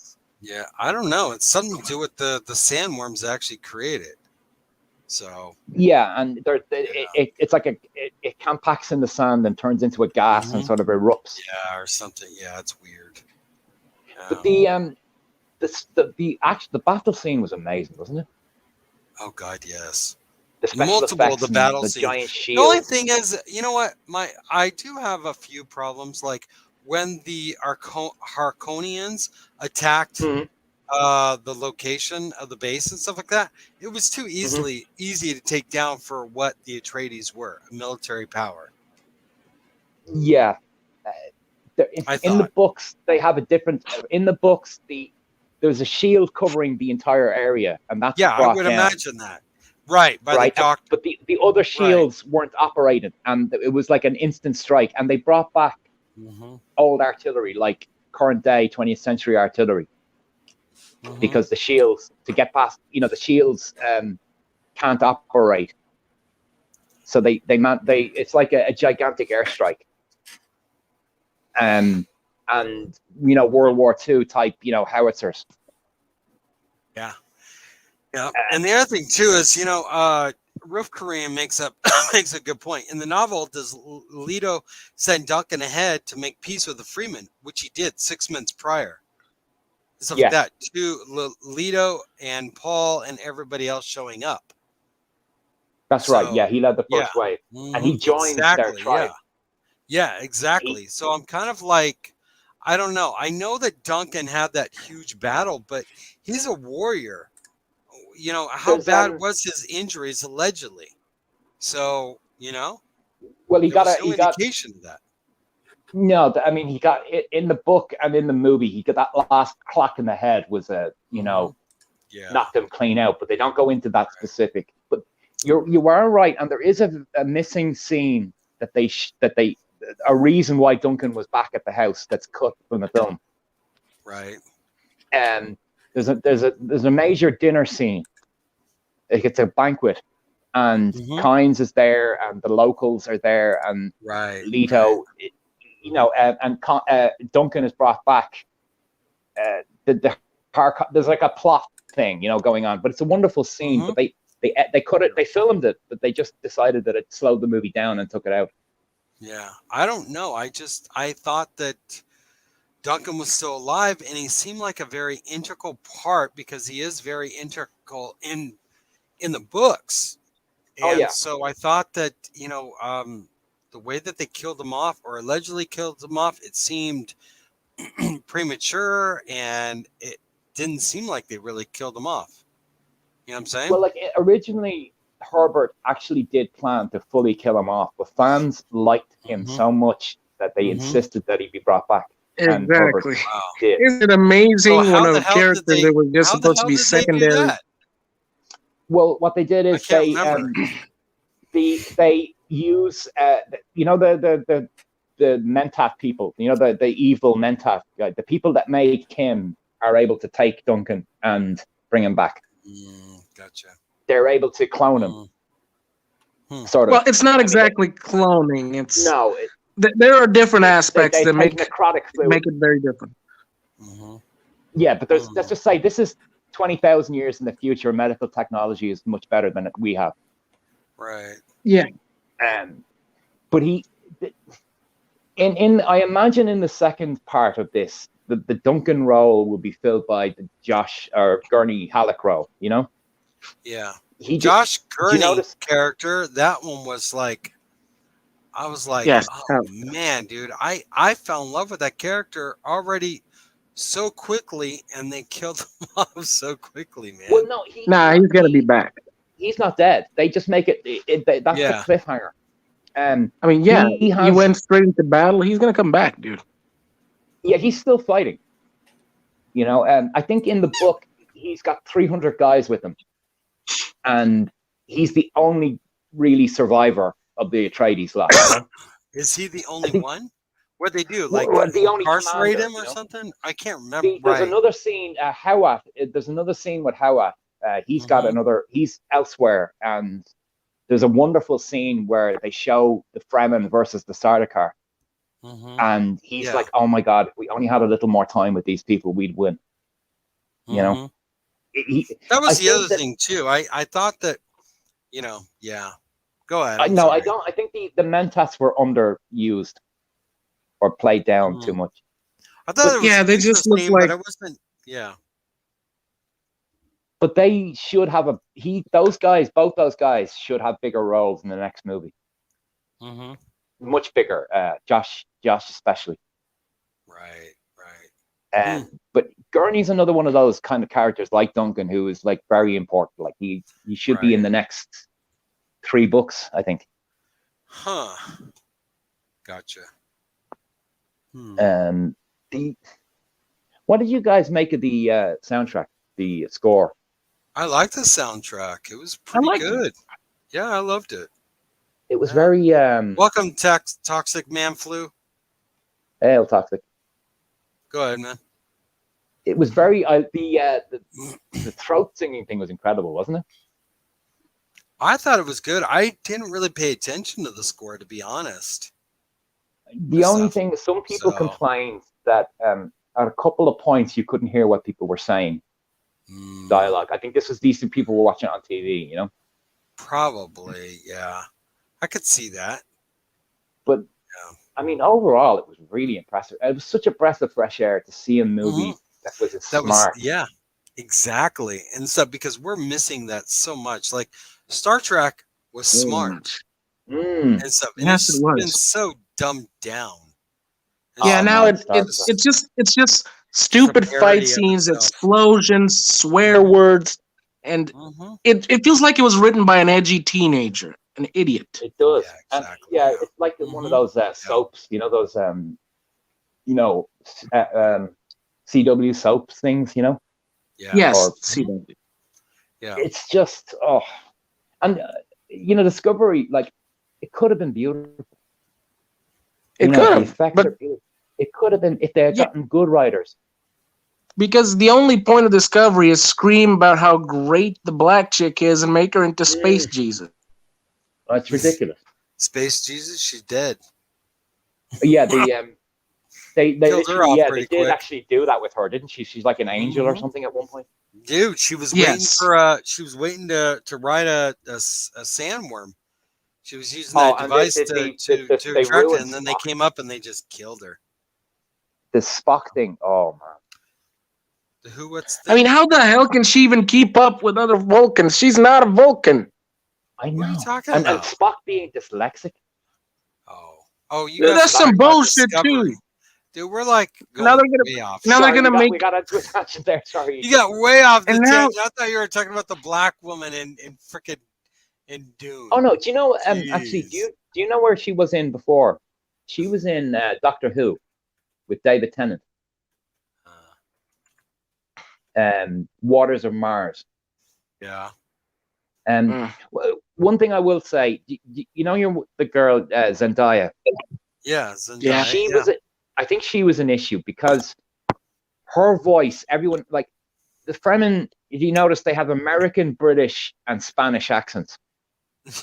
I know, right? Yeah. Yeah, and you know, I think the mother had to have Zendaya's accent because I imagine Zendaya can't do an accent. I didn't really care which was a little odd. Spider-Man. Honestly, I'm gonna say that's my only problem with Zendaya. In every movie, even those characters she should have an accent with, she always sounds the same. Yeah. I mean, and to be honest, like she didn't say a lot though. She's supposed to be Stilgar's niece, so she should, you know, she lives with him. You know, that she should have a Spanish accent. If you're going for Javier Bardem, you know. Yeah. Yeah. Well, when I get drunk in real life, dude, my accent comes out, Shane. So yeah. And then like if I get tired, it comes out too, but I can't intentionally turn it on. So I've got friends that can turn it on and off. I can't do it. My dad is from kind of rural Ireland, and he's lived in cities all his life. But when he comes home and he spends a little time there, his voice changes. My voice changes if I'm around my mom, or some of my relatives that are from Ireland. So like and you don't really notice it, and it just starts happening. You don't even freaking notice it, dude. Yeah. Oh, it's like because I went over there and then I came back and stuff like that, and for like about 3 or 4 weeks, I went into work and my accent was pretty prominent. They're like, "Why are you talking like that?" I spent some time in the States when I was a kid, and I came home with an American accent. Yeah. I started saying things like, "Oh, hey guys," you know, and there were people looking at me like, "Guys, where are you from? What the hell are you from?" That's not Irish slang. It's too funny though. You're in South Africa, Fenrir, is that right? No, he's somewhere else. Like, dude, my accent. I'm an outsider among my family and friends. Yeah, he is an outsider. Most people think I'm an immigrant most of the time. What country are you in again, Fenrir? Hey, my identity needs to be a secret so my enemies cannot locate me. God, understood. I think he's probably in Nigeria or some shit. Probably. Screw you, dude. No, maybe he's in like what's that? Malta, one of those neutral countries, you know, with no extradition or something. I'm originally Portuguese, ass wipes. All right, whatever, nice. Dude. Portugal. It's all good, man.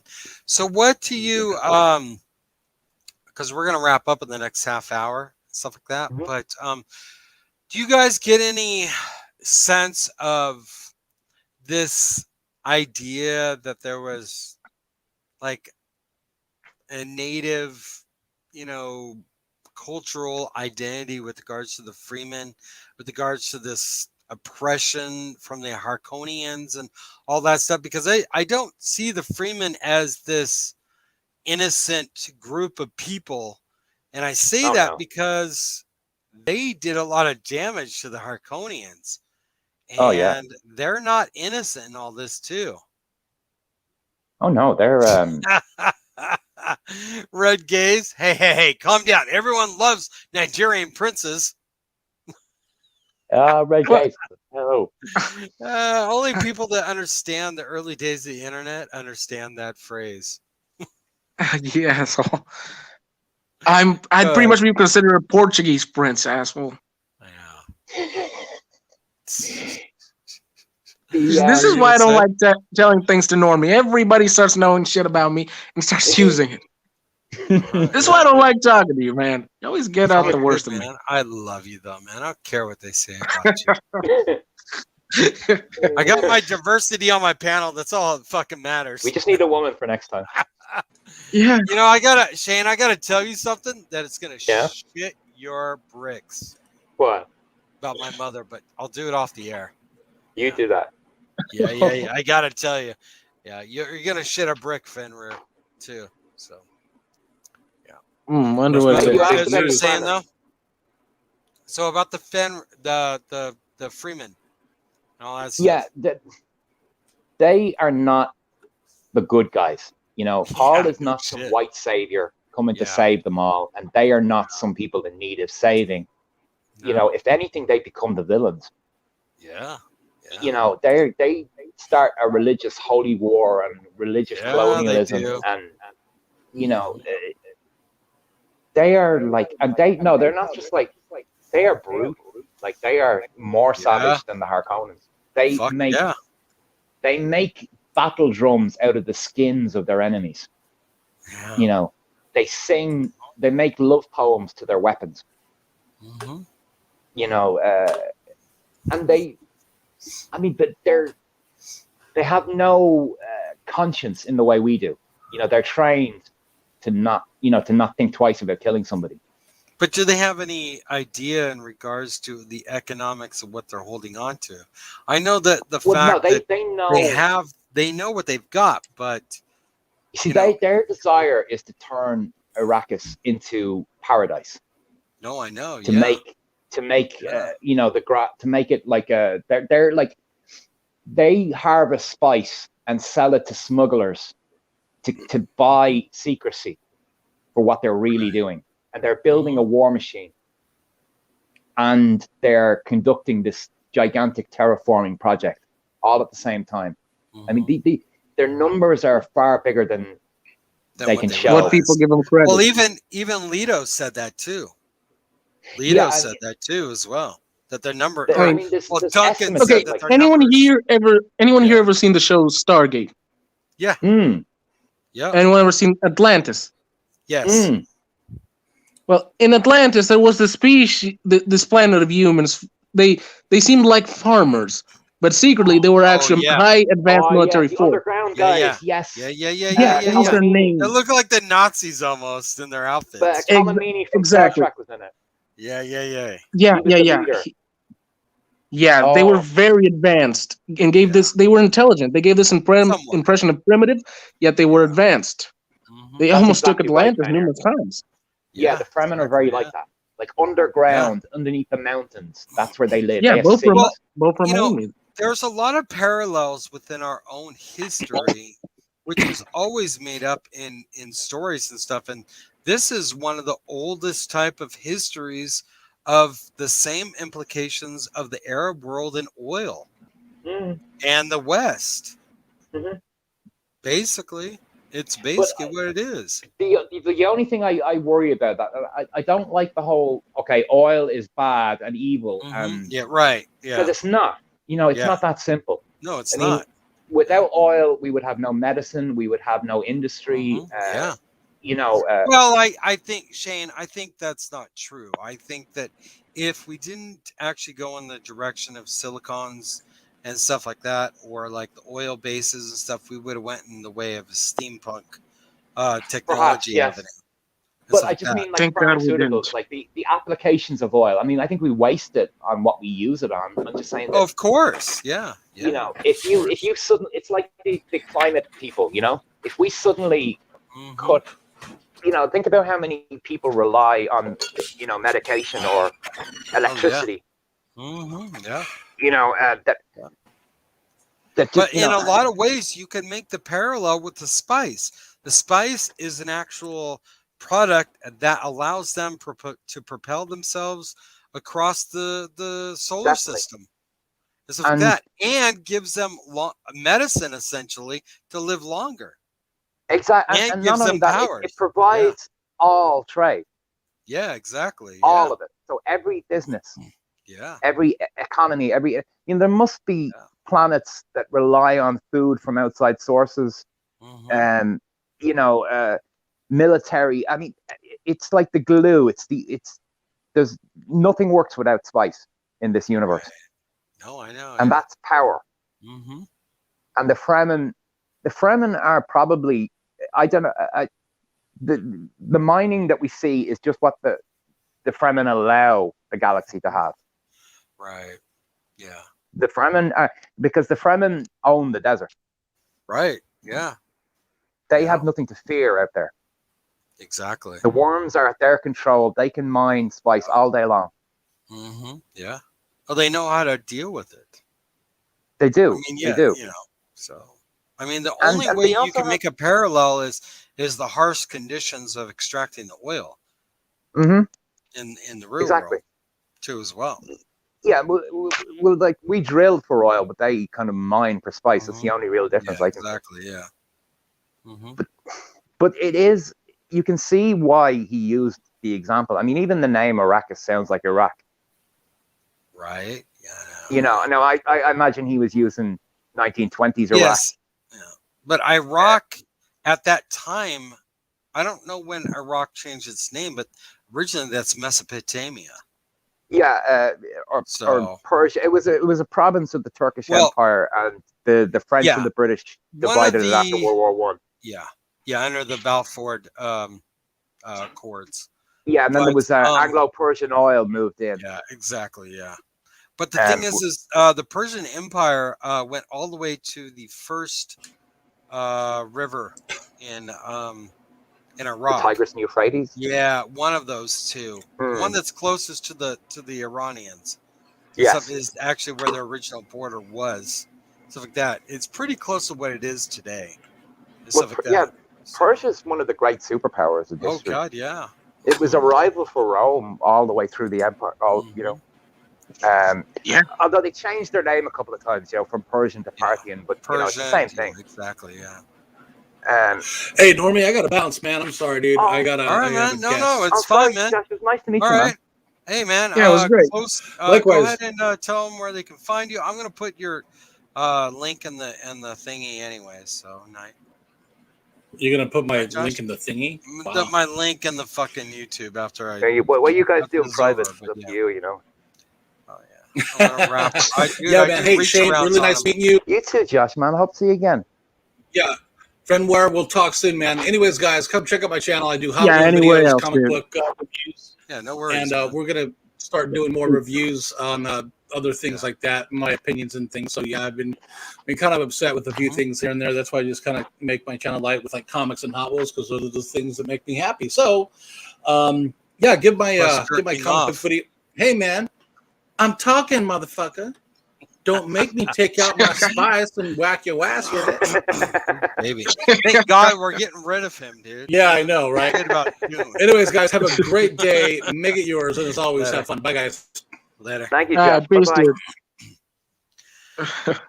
He's a nice guy. No, he's cool. Yeah. So, yeah. Keep going, guys. Yeah, I like what they're doing with it. I just hope they go all the way with it. I don't know. One of the points that you have to leave, Fenrir and I were talking, we're just saying we hope they go where the books go. Yeah. And they keep doing this. I mean, I think it will. I think that Villeneuve has already shown that he will. Oh, well, I have no reason to think he won't. No, the box office is great. Much better than anyone thought. God, yes. I don't even know where it's at right now. Let me see how much it's made so far. It was at almost 200 million before it opened in America from international. I mean, it's underperformed for the period that we're in, but it's done better than anyone hoped. Well, it surpassed 300 million, so it's already made back its money. There you go, and that doesn't count the HBO numbers. Yeah, exactly. Yeah, you don't have to pay for it if you've got If you got HBO Max, you don't have to pay for it. You can just watch it. No, you don't. That's how I did. But yeah. but they're making their decision on sequels based on the HBO numbers. Really? Yeah, Oh, the wow. viewing figures. That's stupid. That's stupid. Well, apparently, yeah. But Villeneuve was told that the decider won't be the box office; it'll be the HBO viewing numbers, the watch hours, and how many that's people why watch it. I didn't know that, but that's why I also watched it on there too afterwards, because I couldn't get the damn movie out of my freaking head, dude. Oh no, it is rewatchable, isn't it? God, I mean, yes, you said dude. you've I seen could it 8 watch times, it more. Fenrir? What's that? I'm sorry? You saw it 8 times? I mean, that's rewatchable. Yeah, I have a place where I can see my stuff for free. I'm gonna keep it out of this for a moment. If But anyone wants the to point see is, it, though, that you weren't bored watching it 8 times. Oh God. Nope. No. Still kept me going. I mean, have any of you guys watched the Rise of Skywalker? No. Oh no. I stopped watching that. I watched the first one and stuff like that, and that was it. I watched the second one and the third one, dude. I didn't even bother, dude. I saw this little clip from the last movie where Rey was shown with 2 lightsabers against Palpatine, and I didn't care. And they stole that, from from the old Republic game trailers. That whole catching the lightsaber, the lightning with the lightsaber. That was. Do you remember the old Deceived cinematic trailer? Or no, Return. Seriously, they should have just not made it in the first place. Agreed. You know what I did? I went and saw. I know we're getting off topic and all that stuff, but that's all right. We're got only like about 20 minutes left here, stuff like that. But I went and saw Venom, Age of Carnage, in theaters because I went to the theater because I wanted to give my money to them. Yes, just like I did with Dune. Because you know what?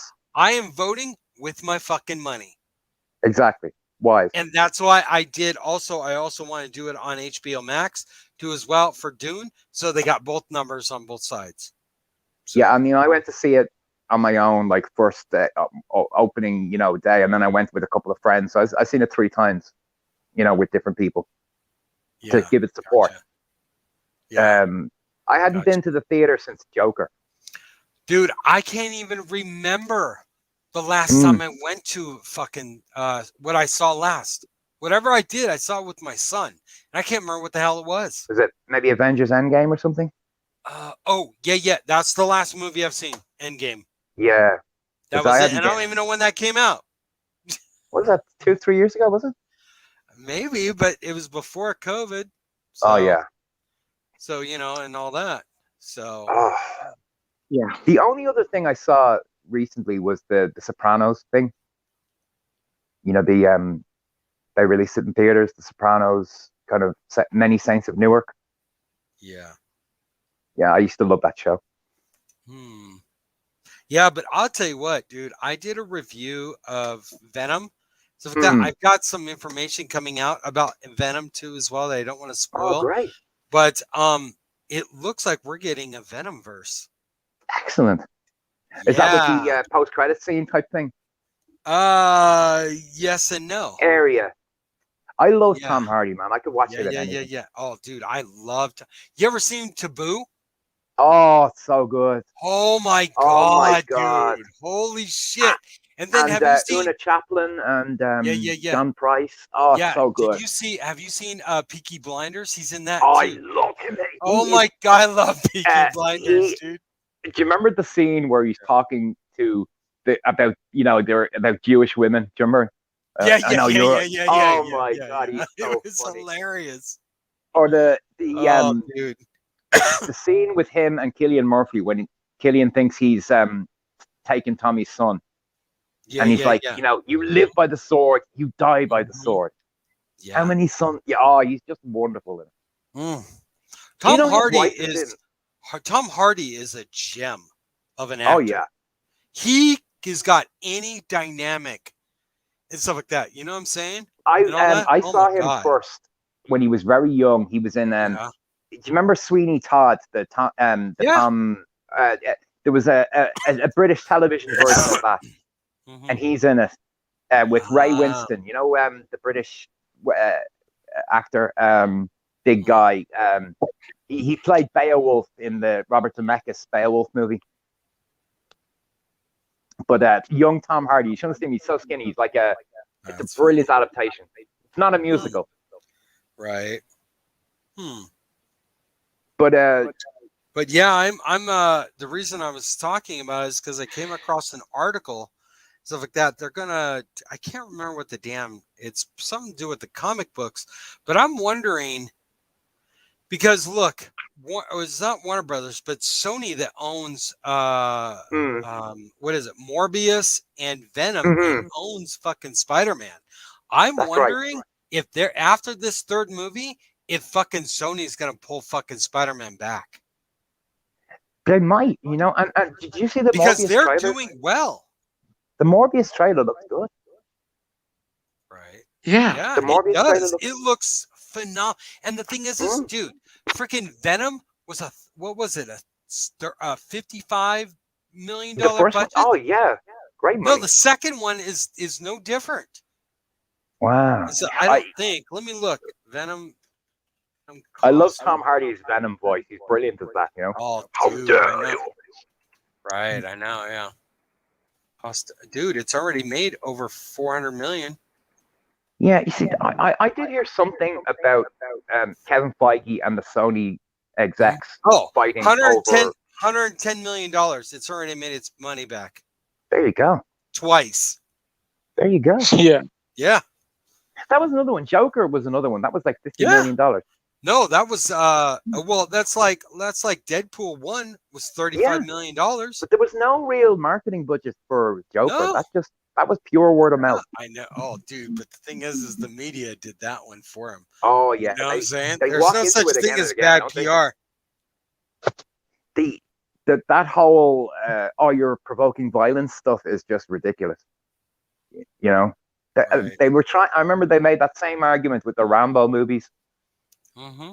Yeah. You know, and they did it again with the Dark Knight Returns. Do you remember? Right. Yeah. I don't. And then this is one thing. See, this is what proves that you don't need a big budget. Just look at Dune. Dune had a $165 million budget. I hardly saw any promotional stuff out there for it. And it's already made well over fucking 300 million. You know what I'm saying? And they're going off the numbers of HBOMAX, and we don't even know what those numbers look like. But and the thing isn't even over yet. Well, I know. And the thing is they're going to run up to Externals. Eternals is coming out this week, I believe, right? Oh, yeah, it's garbage. It's shit. Yeah, I know. It's already dead. But the thing is I think Ghostbusters comes out in, what, a week or two? I have a feeling that's going to do well.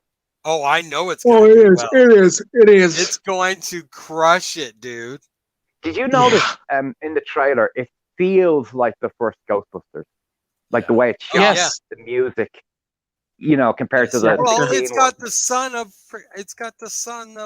the originals. Yeah, and the lady, the secretary is in it, the young Sheldon grandmother lady. So it's kind of like... I had forgotten that she and Egon had a thing in the movies. Uh-huh. Yeah, but did he marry her? Well, I don't know if he married her. I think he was divorced or something, and he had kids, and he had left. They were separated, and then he got together with her. And she's like, is the executor of his estate or something.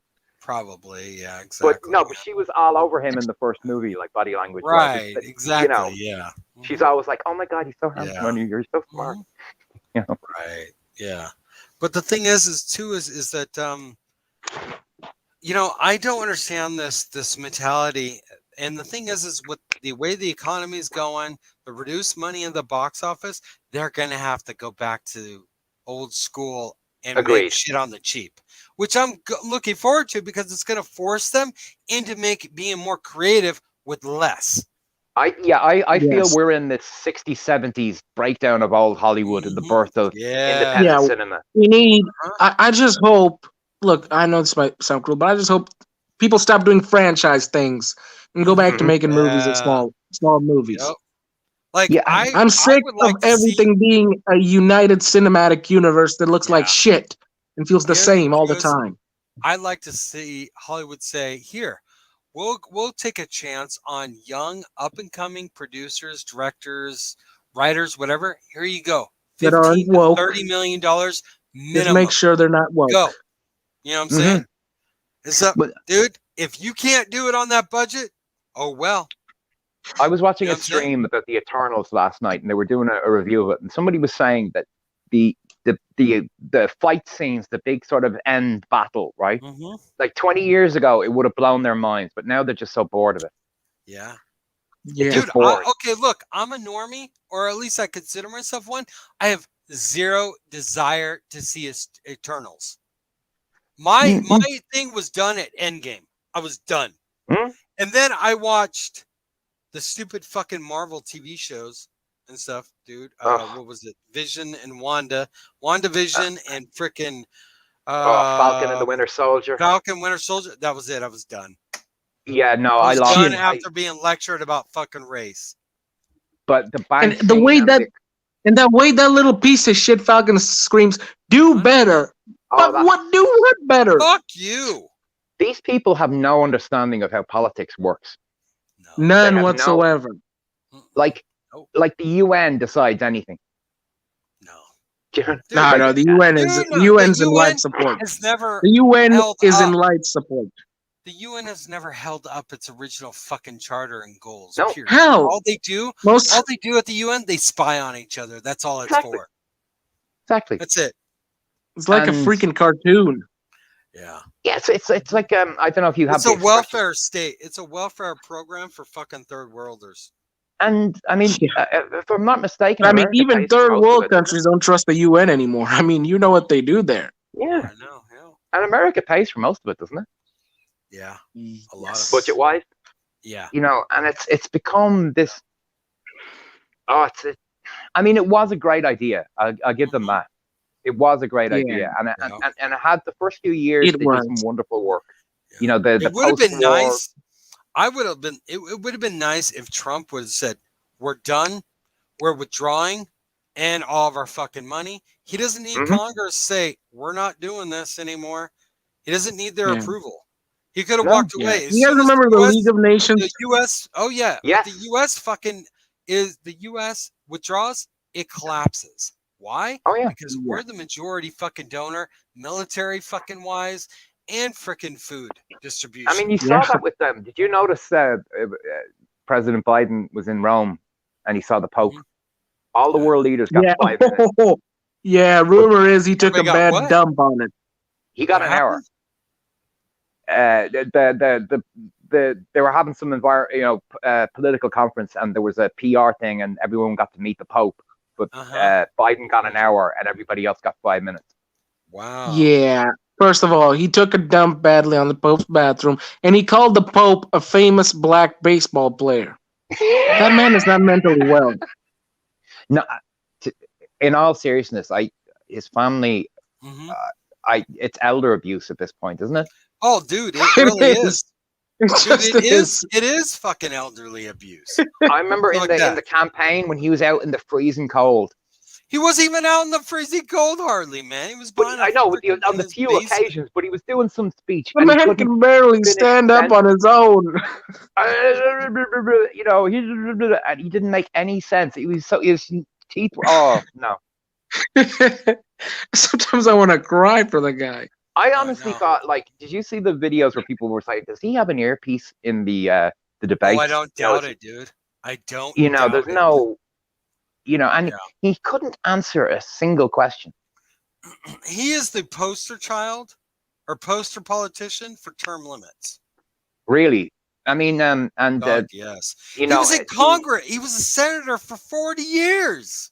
Did you ever see Yes. his Congress speeches in the 90s Oh God, yeah. for his crime bill? Oh no. Oh Yeah. my God! Look, and they had. I did an old school research on Biden once. The guy speaks that he was pro a lot of racial stuff. The guy was the most racist dude back then. Dude, he was friends with segregate. Yes, He was Yeah, friends with the KKK heads of the KKK. I Yeah. know. Yeah, Everyone he knows. did the eulogy at that guy's funeral. Yes, and dude, He did the eulogy. the Democratic Party is the party of slavery and Jim Crow. Well, let's see. Most slavery wars, pretty much everything was started by Democrats. Yeah, actually, if you look at the wars, like with the exception of Iraq, it's like Spain, Mexico, World War I, World War II, Korea. We're all Democrats. Yeah. Oh, I know. Yeah. And that doesn't mention, things like Syria or war on terror stuff. That's excusing that. Yeah, I know. Yeah. Well, I don't want to talk politics. Sorry, I know. Sorry, it's fine. It's not a big deal, but because we're wrapping this up, we got another 5 minutes. But the thing is, we could go on and on and on. And me and Josh, we're starting a new stream called 0 Hour, where we talk about if you want to be on it, Shane, stuff like that. That'd be lovely. We're probably going to do it like once or twice a month and stuff.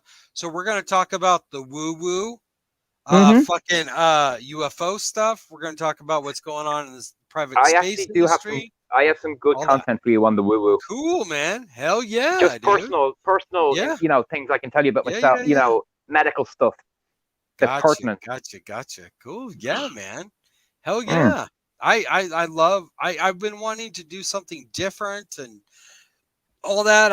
I'm not sure where I want to go with my channel anymore, man. I'm tired of covering some of the entertainment stuff and all that. I want to get into some other stuff that I really like. Well, can I just say, as a viewer, you guys, as if the creator isn't into what they're doing, it's not. Nobody likes it.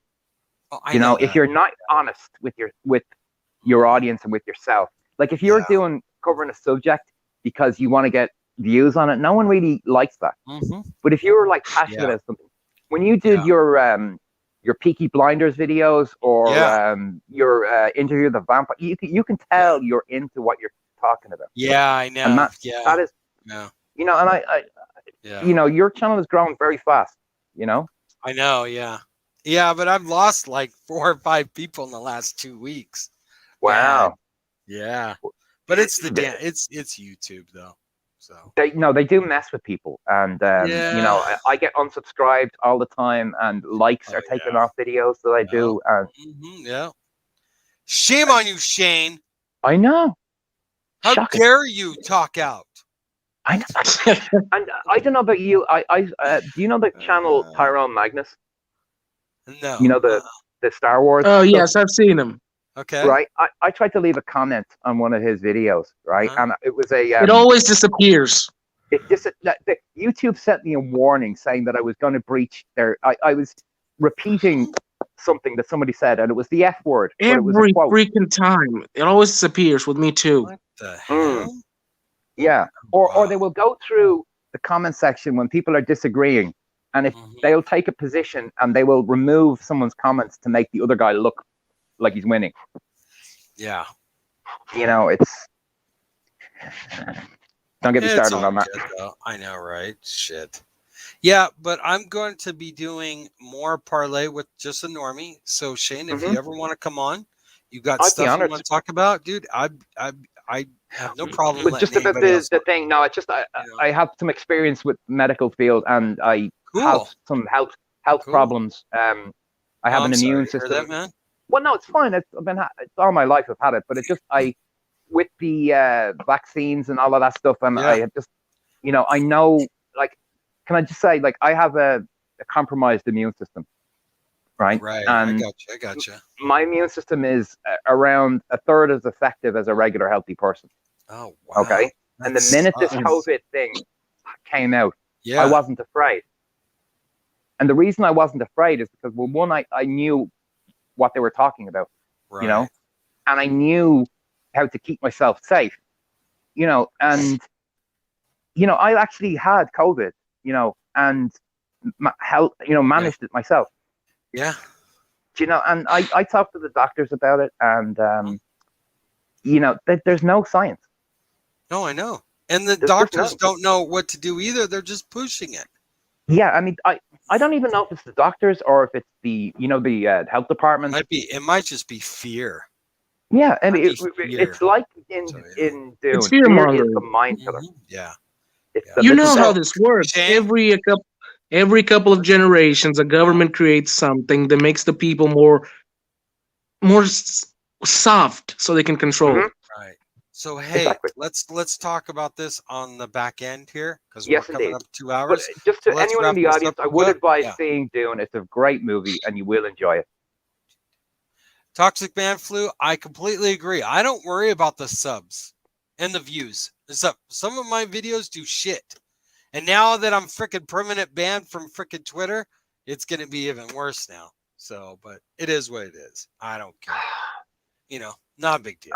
So I don't do this for the views and stuff like that. I did it mostly because I've got PTSD. I started it during COVID because I needed something to do to keep my mind off shit because my mind is my worst enemy.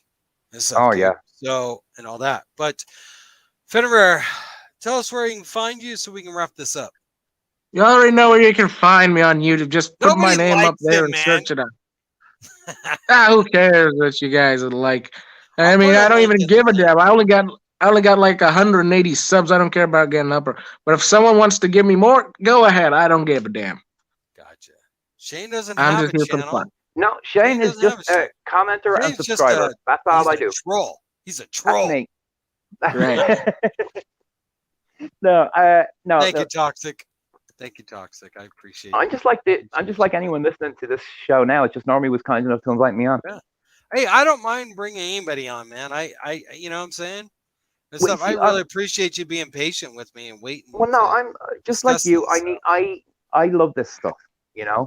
And I would talk about doing, all day or anything that I love, because it keeps me sane. Yeah. So let's close this out, everybody. Thank you for participating and being in the chat and the views and all that and stuff. I really appreciate you all. I really appreciate Shane for coming on. I think I'm going to have Shane on more often, man. I like this bloke. So, thank you very much. So, yeah. Take care, everybody. Take care of your health, mental health, your body, your soul. Peace, everybody. Bye-bye.